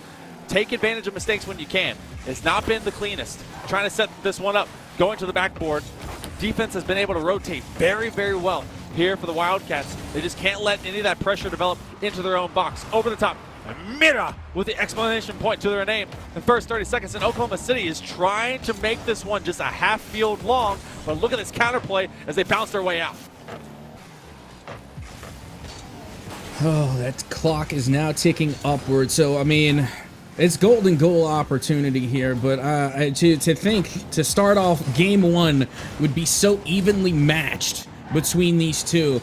I mean, I said it was going to be close. I just never thought it was going to be this close. Oh, could be even closer. Trying for the late-term challenge. Mira's going to run away, run back, make sure there's defense present here for Oklahoma City. On the other end of things, Tater is not going to be on target. They test that near side post. A great double demo because of 2v2 in the other direction. More than 70 seconds here in game number 1, overtime. But all of 5 minutes and then this, as no one has been able to break through. Midfield boost taken by Dread, half flip, and they're just defeating them in the corners and taking away the shot opportunities when they barely begin to manifest. Yeah, now we got Tater trying to force the issue here. They're going to have to hit this one out. Unfortunately, it's going to go right back the other way. Nickel able to take control now, trying to get past one defender, and they do. They're going to put this one right back towards Weber State. Ooh, it's a bit of a mishandle here for Rivers, but they are supported very well by their teammate in Dread as Hyper climbs the ladder, and that's a nice demo, trying to thin out what could be the attack, but you see all the Wildcats in the same spot. This shot will go nowhere except to the corner where Oklahoma City is going to prefer for it to stay as Nickel kind of waits out everyone, trying to double himself up, maybe turn it to a dime. 2 minutes more, and we're nearly a full game and a half of Rocket League without anything breaching through these zeros. That's going to go backboard. Gotta watch out, but it's still a wall too far for Oklahoma City. Yeah, I mean, we're still 0-0 near. Well, we're at half a regulation here on OT, but it's not for a lack of attempts. Again, their shots are there, the plays are there. They get downfield, they get to the net, and they're just like a pixel or two off. They hit the sidebars. You know, it goes a little wide. But both of these teams have just been so close each and every time. Speaking of, look, another one just going down and by the wayside.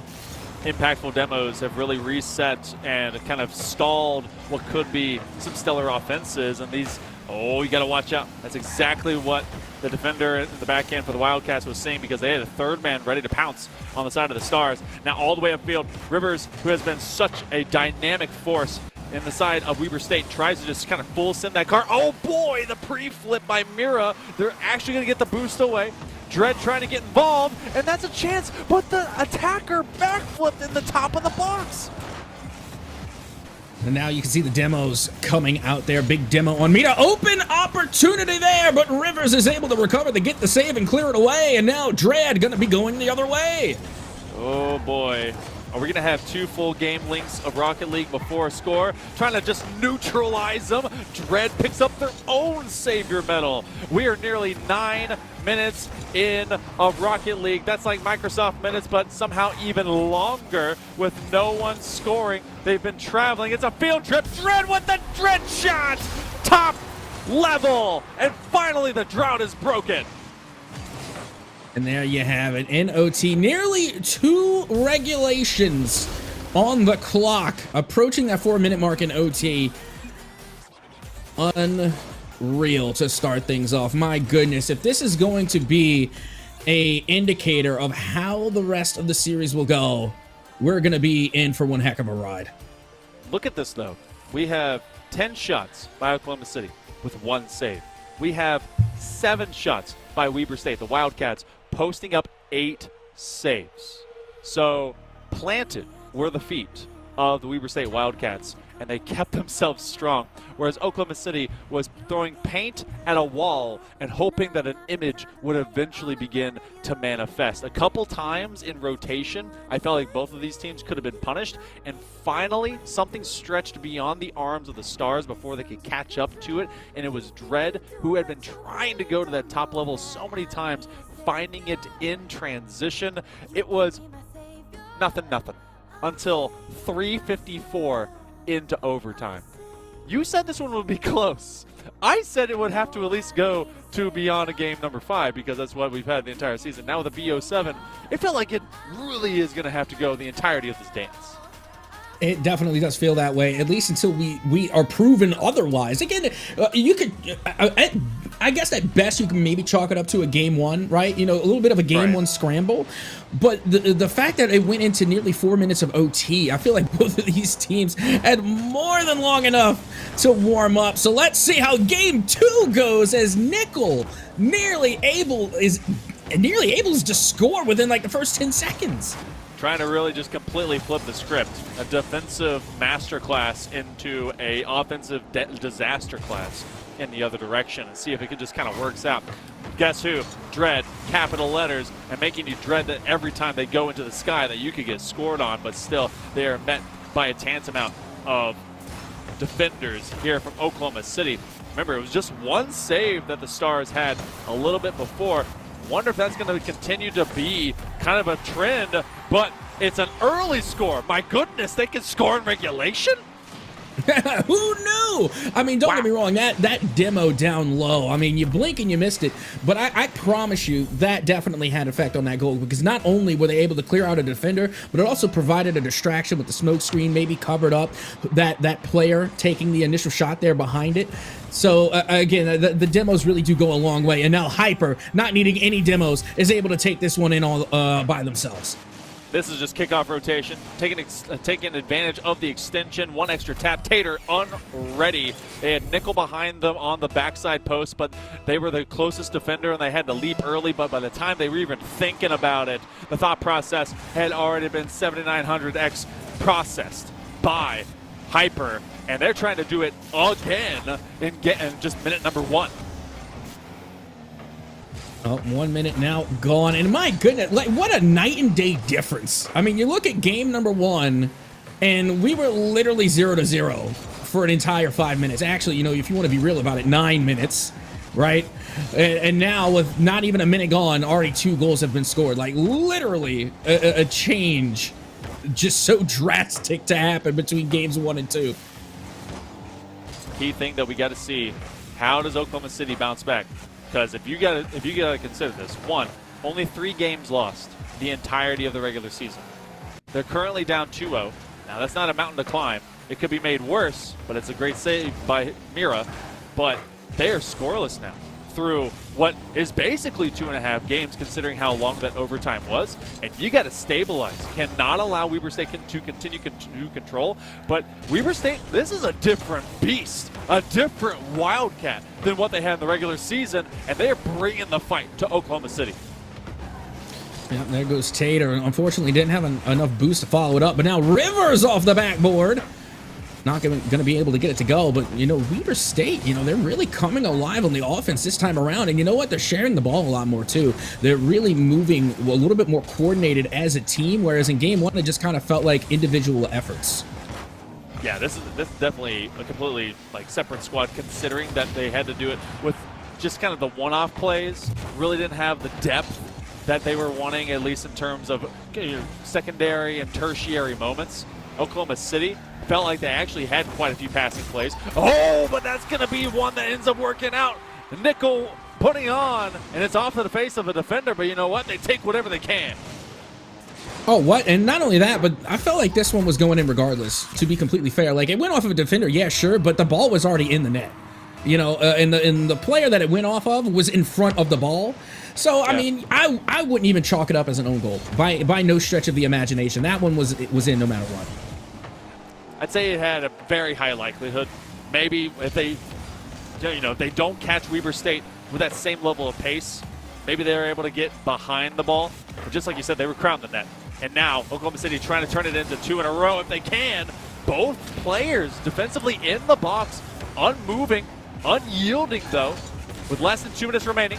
Weber State seems they can take advantage. Nickel's going to air this one out. Hyper slowing down. That is not something you want to happen, especially because they've been the main striker here in this game. But look who's speeding up. It's the Stars. Counterplay. Mira trying to get in the way of that Dominus flat car syndrome. That's going to burn its way through. But a nice demo by Dread actually is all of a distraction, and the Stars are being ran over.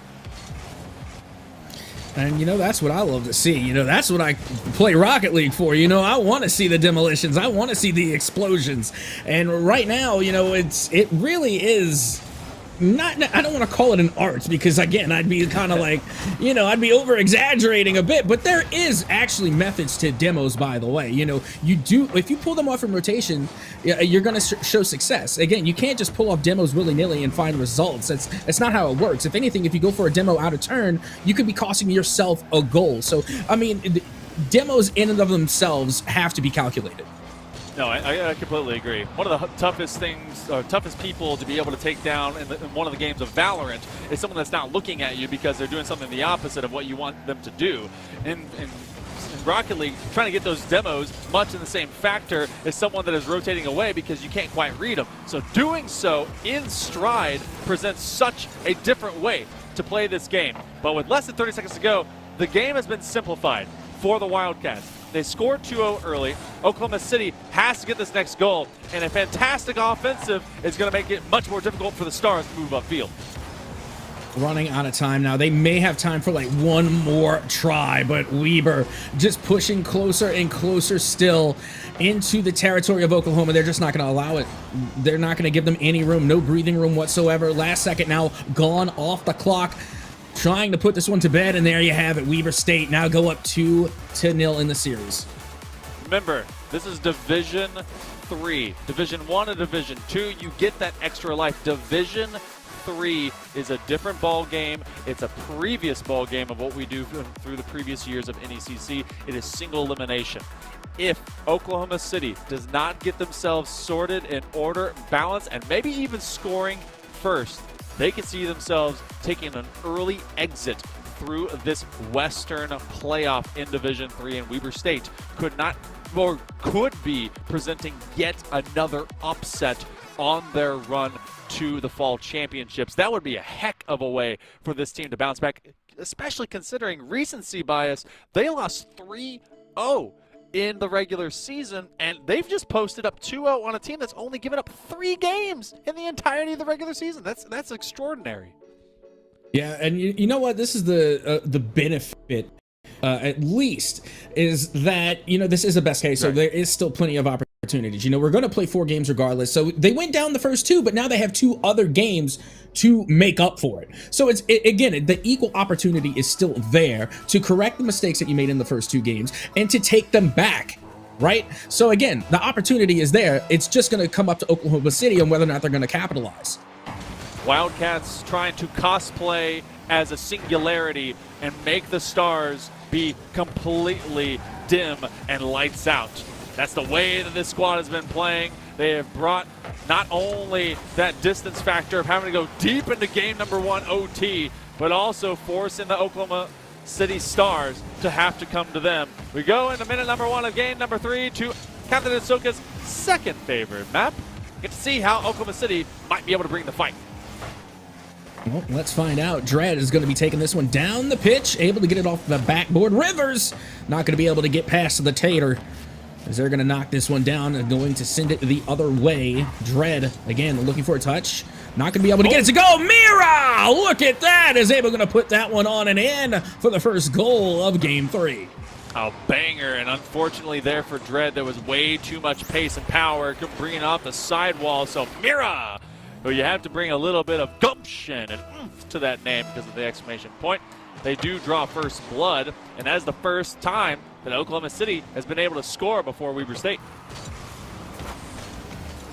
And here comes Rivers, able to clear this one out of their own net. Now going up high, has a little boost to work with. They got the touch. I don't know what was more impressive, the shot or the save, Monkey Man.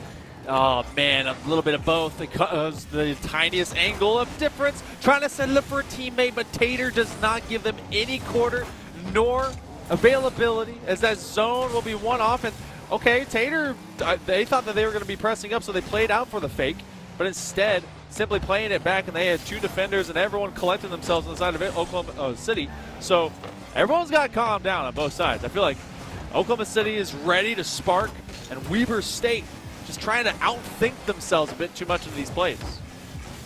Yeah, let's see if they're going to be able to slow down the pace of play. Big flip reset from Nickel, but it's not going to be any good. It goes down about the wayside. Great pass into the mid.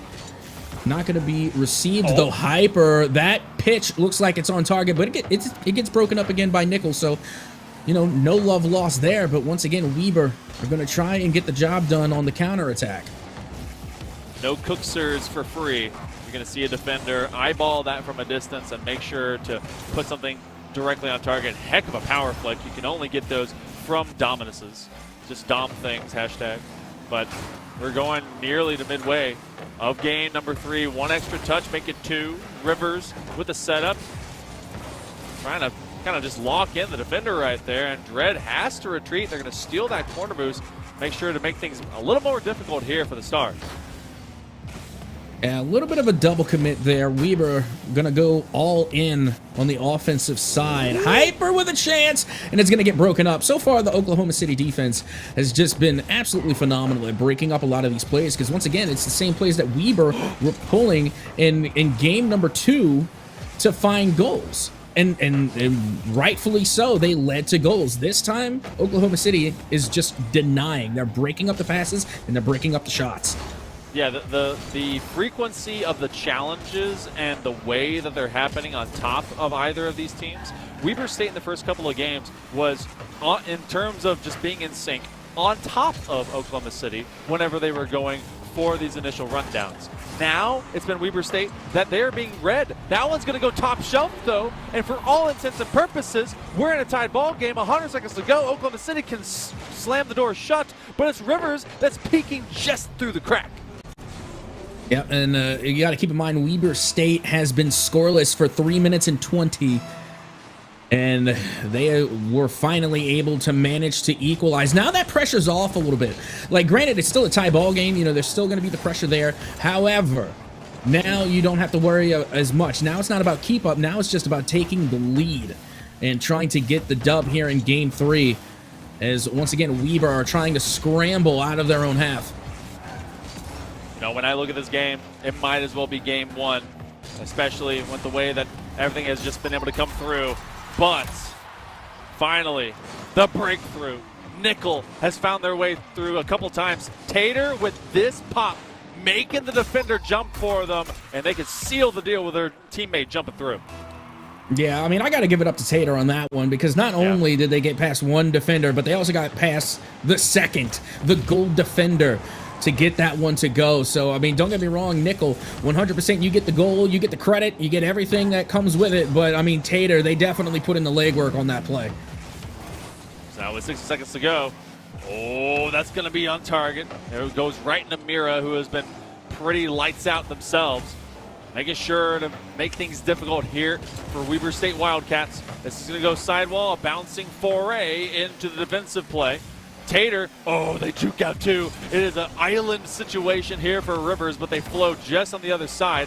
Again, no boost now, as Rivers is trying to catch that one in transition. A defender in position. Look how they challenged on that shot. Tater had to get a piece of it. Yeah, I'm starting to see Weber has a little bit of a habit of double committing. And don't get me wrong, it has led to, you know, some good offensive pressure, but also it has led to some little bit of risky plays that has resulted in some goals. So again, you know, it's a double-edged sword. You know, it can benefit you, but it can also cost you a goal, right? With the final few seconds ticking away, it does look like Oklahoma City is going to be able to rebuttal in the series and get their first win on the board as the clock hits 0. Ball still alive. Hyper gonna get 50 out in the air, but that'll just about do it. Oklahoma City, they strike back. All right, so it's not going to be any kind of sweep, and you finally get the Stars in a fully in sync, kind of a victory dance. They get themselves into a 2-1, much the same of what we had in game number 2, but this one, it required Weber State to have to fight their way back, and like you said, they started to double commit. I got to wonder if that's maybe kind of loosening up the reins of their rotation. 6 of the 8 shots by Rivers. Someone apparently loves Rivers in the chat, so make sure you continue to cheer for your teams. And of those, you also had 5 shots in total. It seems like there was a much greater team balance by Oklahoma City. The Stars really just kind of pressing with the attack and making it uncomfortable for the Wildcats on their defensive half. Yeah, and like we had said, you know, Weber, they're definitely bringing the pressure. They're bringing that heavy offense, but it is that double-edged sword, right? You push too much into enemy territory, and then you leave your defense exposed. So I like what we're seeing from Weber. I like the aggression. I appreciate it. But at the same time, you know, there needs to be a little bit more method to the madness, and honestly, I think they can benefit from communicating just a little bit more on the comms, be a little bit more vocal. You know, a simple "I got it," you know, can give you so much more field presence. And you're not going to be kind of bumping into your teammate, tripping over your own shoelaces. So I think they just need to talk it up a little bit more. A good old me call, as fast as it can be. Shortest word that you can really take up. And that means that you got it. But who's got it now? As Weber State rocks into game number 4. They've let one trip them up. Oklahoma City Maybe 2 is enough. They don't want to have a team match their total regular season record. Looking for the "you see me" to add a few extra words to that call as they try to redirect that one from that cherry pick. And take a look at this. Like we have been seeing all series long, Weber will live or die by the offense. Whether it costs them, whether it gains them, you know they are just going to attack. This looks like Gaming Gladiators in APAC. Just all in, all the time, nonstop, getting downfield and forcing it to be crazy and weird for Oklahoma City. Again, I live by the sword, die by the sword. Oh, and sometimes you get a sword straight to the ankles. Trip them up, Tater. We're tied. Dude, Tater is really good on these solo plays. Like, they've been making these consistently, right? Again, they have been, you know, somewhat of the playmaker for Oklahoma City, and you can tell Tater has spent some time in the 1v1 category. That's a tough category. That's one that gets controllers through TVs. Looking for the double tap. Oh! No! Nasty! 179 degrees, as flat as you can absolutely be. Hyper takes it past one. Wham! What angle is that? Like, no shot, dude. Wow. No shot. And somehow it goes in. Notice that it went in off like the lower 90, that corner. Just hit it at like the perfect angle. Oh my goodness. Like, oh. That, it doesn't get much better than that. Nickel now able to find the back of the net, coming off of the assist for Tater. Tater now, so far, 100% goal participation. You know what? It won't make me yell as loud because it's not as hype, but it's still a fantastic shot by Nickel, and that involved every single player out of Oklahoma City. Initiated by Mira, Tater with the flip up, and Nickel had to be there on a dime. They had to make sure that they were able to get to the top of the box. And now running ahead of it, Dredd is trying to pressure the defenders, and they crisscross applesauce around that ball. They do find a clear off the double commit. We are tied at 2, and got to tell you, this is this has the makings of maybe one of the most even series so far. That shot so close off the crossbar. You see, now that's the crossbar I'm familiar with. That's the one that, you know, we all get for free. No DLC there. That is just, that's Rocket League in motion. Tater's going to go take on a sumo wrestling challenge out in open space. And, you know, wouldn't you believe it, 4 goals makes the clock go slower as we just crest over the first 100 seconds. Oh, yeah, absolutely. Again, the scores are definitely going to make time stand still as Mira with just as an impressive, again, these angles that they're pulling off, they have been going off. What is it about Game 4 that just has everybody playing bananas? We need to line up that shot in a side-by-side with Hyper's shot, because even though it didn't go off of like that, you know, low floor corner 90, it was basically the same shot. Like, nearly identical. I feel like we're just an NBA Jam! Okay. Are you kidding me? All right, we're just going to pop off now, I guess. You know, again, if you're going to score, everyone else is going to score. Again, great read. Able to find the back of the net. Nickel, once again, just putting on for Oklahoma City. Now 4-2. This, if I'm not mistaken, this is the first time I think they had a 2-goal cushion. Yeah, we've only seen 1 goal in difference between these two. It was 0-1, or rather 1-0, 2-1, 2-1. Both these games. Oklahoma City now trying to tie up this series after dropping 0-2. They recognize and realize and authorize themselves to be who they are and who we've seen them be over the course of this entire season, and that is dominant. Weber State, the entire sunshine of what could have been a happy day is now gone. They're going to fight through the trenches. Half of Game 4 is gone. I mean, with the way that this game has been going, I mean, I assume that there's going to be more goals on the board. I mean, it has been a high-scoring game. 6 goals on the board already, and we just passed halftime. Still half a regulation to go. Still plenty of time for Weber to try and equalize here. The redirect is on. Tater, though, there to spoil the play from Weber State. Tater's taking over.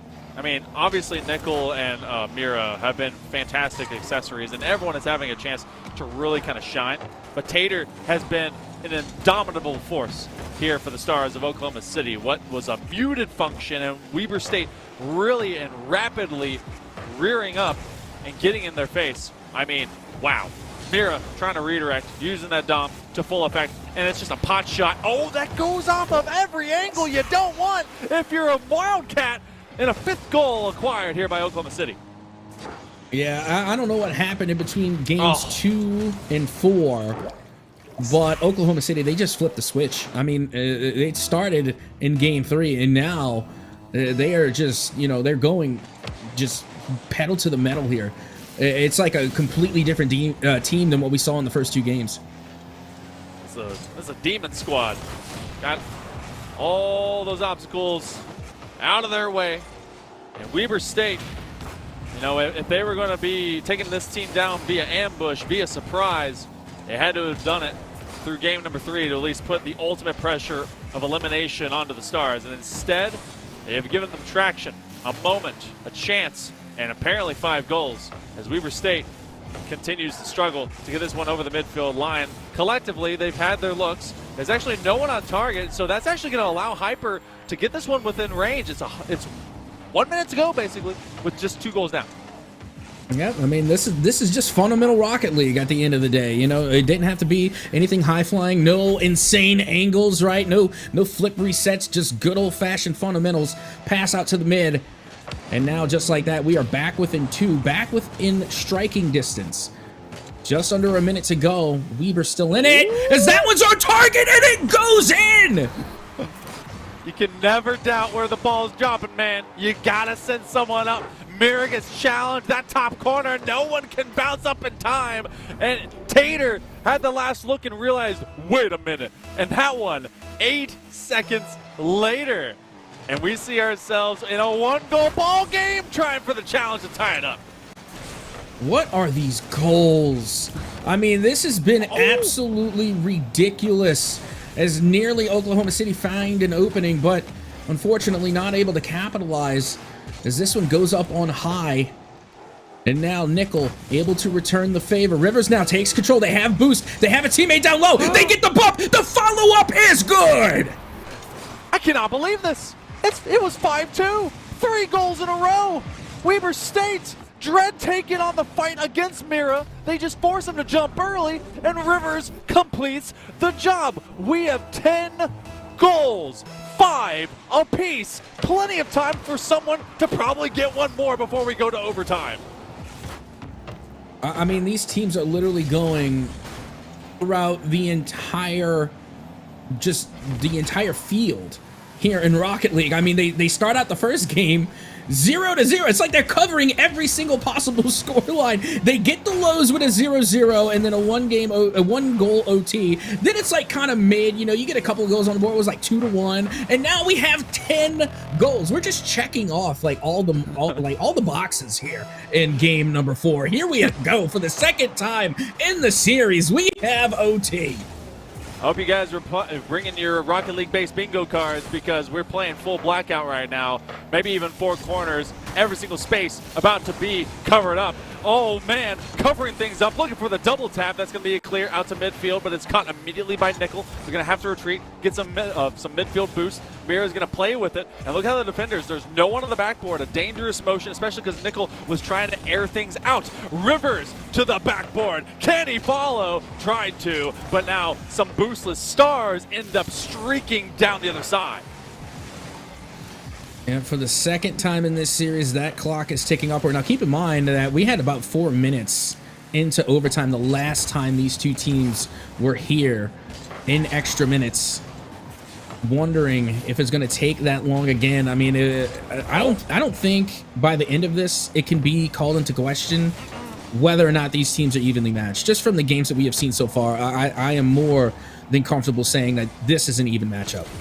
Number 2 seed versus the number 6 seed. Upset originally over New Mexico State University, but Weber State showing that they can be one of the best in the entirety of the West. Trying to make it happen again. Rivers with the roller, the bowler. Call them on over. 4 goals in a row for the old Wildcats, and they're on match point. That is a 3-goal comeback to take the dub and literally steal the game away. Now they're on match point.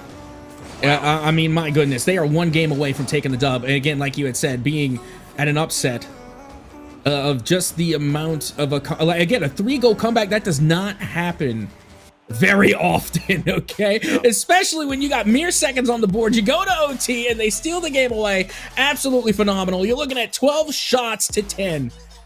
Oh, what a game. What a series. This is one of those games you let everything hang loose. Weber State never said die. Instead, they only rose up. It was 5-2, about 100 seconds to go, and they decided to go on target. Rivers is a monster. Every single player on Weber State has got to be on a thrill ride, and on the other side of the swing of momentum, what could have been a 2-2 in this best of 7 here, Captain Atsuka, is now a 3-1 match point for the Wildcats, who could be eliminating the number 2 seed as the number 6. Need I remind, this team only lost 3 games in the regular season, and in fact, Weber State lost 3-0 to this team in week number 7. This team is trying to just completely rewrite the script.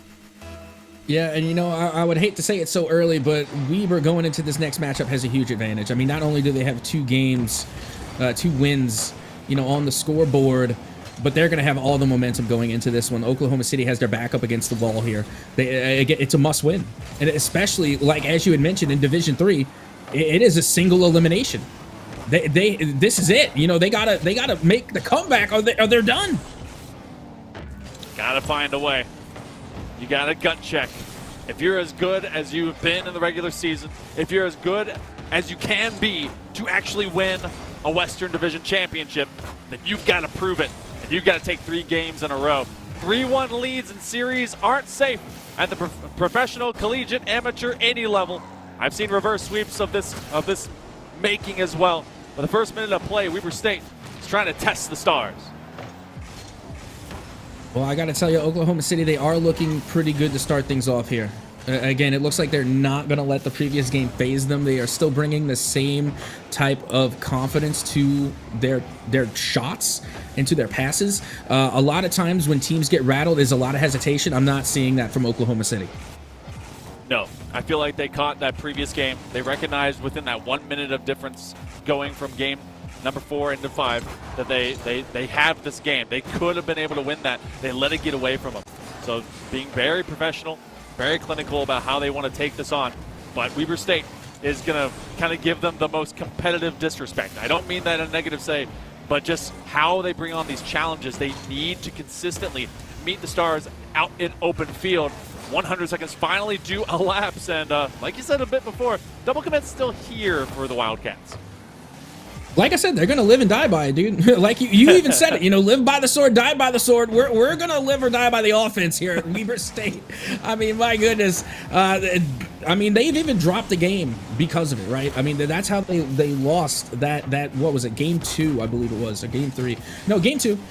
Or game 3, I can't remember. Regardless, they did drop a game because of that double commit. But, you know, at the end of the day, it's that overall aggression, that heavy offense that has gotten them the success that they have had so far. And, you know, you got to stick to your strengths. If that's something that you're good at, that's something that you could bring to the table and that you're comfortable with doing, is just going with the all-out offense, then keep going for it and, you know, ride it all the way to a dub. It's one of those styles of play where if you do not play perfect, then you're not playing the way. That's going to go top shelf. What a handoff. Look at this passing play by Rivers. Catches on the nose, extends out to it, flip reset to make it center, and Dredd is hot on the ball. That one just 4 seconds over the midway, and that could be activating the kill shot to bring the Stars down. That was such a beautiful touch too, by the way. Like, don't get me wrong, the flip reset, the air dribble, all of that was gorgeous, but the finesse to get just the wheels on the ball, Dredd will get another. Judge Dredd bringing the gavel and bringing the pain from outside and around. Nickel hoping to get it to the wall. It was entrapped at the near side post, and Dredd never gave up on the play. Second efforts become a second goal very swiftly. Oh my, Weber just playing on another level. Like you said, the number 6 seed. and clearly outperforming themselves right now. This is a team you could tell they went and did homework throughout the regular season. They saw they had shortcomings in the regular season.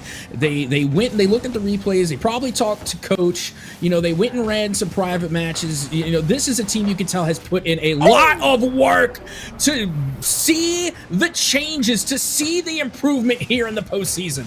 The backbreaker of game number 4, coming back from a 5-2 deficit to force an overtime, to have that 4th goal be an overtime winner of an 11-goal shootout, and then to bury the number 2 who got you down 3-0 in the regular season and have them 3-0 in goals. But Tater's not done, but the defense is still living wild for the Wildcats. I mean, they're locked in, 100% locked in. They almost get another Tater, and you know, bless them. You know, bless their heart, bless their soul. They are on the offensive side of the ball. They're on the defensive side of the ball. They are running themselves ragged right now. All over the pitch, trying to find anything that can work. This is a Stars group that may be seeing themselves go out tonight.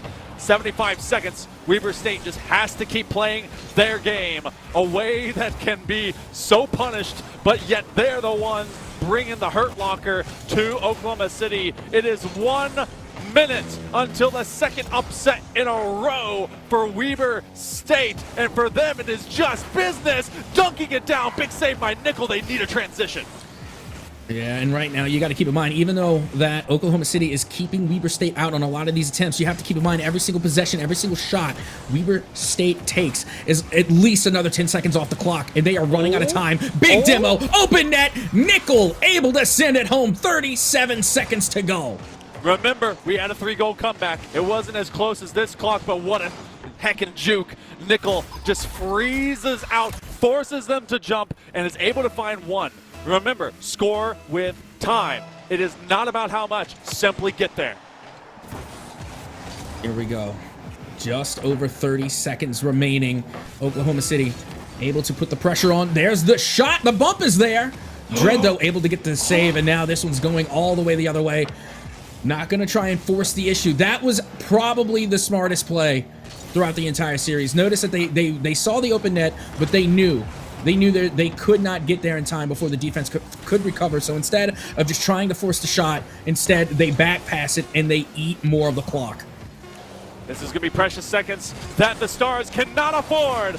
Number 2 will fall. Number 6 will rise again. Weber State Wildcats will take it 4-1 in the series, and they will be moving on to the Western Grand Finals of Division III. What a fantastic game in series coming from Weber State. Even when they were on the cusp of a possible turnaround from Oklahoma City. Again, they were down 3 goals, and they managed to come back with limited time. Yep. Need I mind you, they were running out of time, 3 goals remaining. They make the comeback, and then they steal the game away. And honestly, I mean, you would hate to say it, but when that comeback was made, I feel like the game was over. I mean, you cannot deter a team after a win like that. They're feeling too good. They're in the zone. They become locked in. All of the momentum is in their favor. And I've said it before and I'll say it a million times. Esports, but especially Rocket League, is a very momentum-based game. You get your 3 big M's. You got your momentum, you got your mental, and you got your mechanics, and so much of this can also be just mega emotional. This squad right here, that was the breaking point. 5-6 in overtime. Agreed. But we cannot understate what this first game really meant to set the tone for this entire series. An nearly 9-minute game of a 1-0, and it was the underdog in the Wildcats that started things off. Got to 2-0. This one was really kind of a determining point to make sure the Stars were here and were alive, but that 4-goal in a row from that 3-goal deficit in regulation victory by the Wildcats spun it out of control, and congratulations, they get to go to the grand finals, and this team is really on something. They've got to continue to carry that momentum into those grands. That they do. And and this is why we emphasize so much about making corrections from the regular season into the postseason. There are so many times where you see like these lower seeded teams that come into the postseason and do their homework. put in that extra effort, and they literally put our expectations on their heads, because again, seeing the number 6 seed take down the number 2, absolutely extraordinary, and that has the makings of a championship team. But with that being said, that is going to wrap up our games for the day. And just a friendly reminder before we let you go, don't forget to hit !G Fuel in the chat to enter in for a chance to win. And also, just big shout out to G Fuel in general. Big shout out to our sponsors here. You love to see it. Also, Winsel's Farm, big shout out to those guys as well. They have like some of the funniest commercials I've ever seen. And as a fellow bald guy myself, it's people that I can relate to and definitely want to hang out with. Also, don't forget that we have more esports action here at the NECC tomorrow. We're gonna have some Overwatch 2, so don't forget to tune in for some more Overwatch, some more esports here at the NECC. But with that being said, it has been an absolutely wonderful night. Some great games for you. Again, thank you for all the players that came out, all the teams, all the coaches, the staff, the parents at home supporting their student athletes here in the world of esports. Again, also big shout out to all the viewers at home for watching as well. Big shout out to my co-host Hail Monkey Man for joining me on the desk. Big shout out to Exotic in the background for doing all the real magic, making everything happen. And once again, thank you for tuning in. I have been Captain Atsoka, and this has been Rocket League on the NECC. We'll see you tomorrow for Overwatch 2.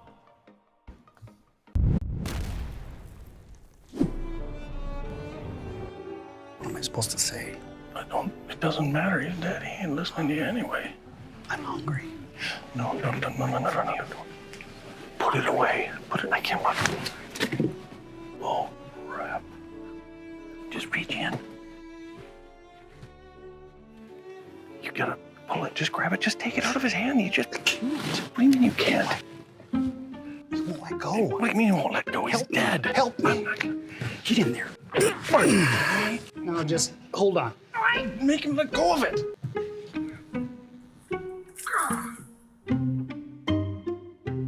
No, I got you. Just go in for a hug. Go and get on in there. It's a bad loss. Yeah, hug him up. Just reach. Hug him up. He's breathing. I think it's on the other side. Go. I can't. Just- I can't do it.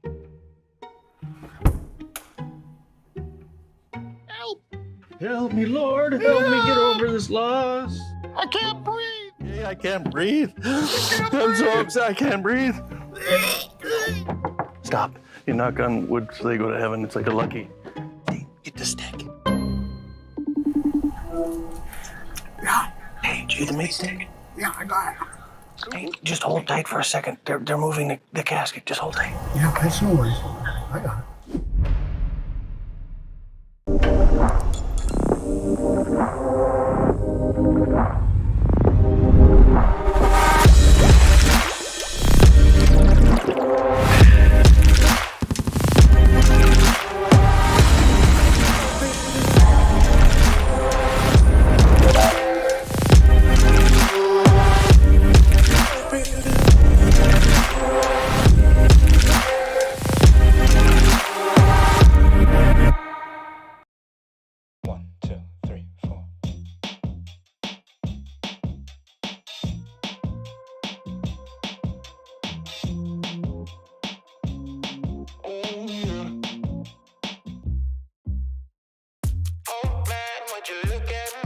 Just another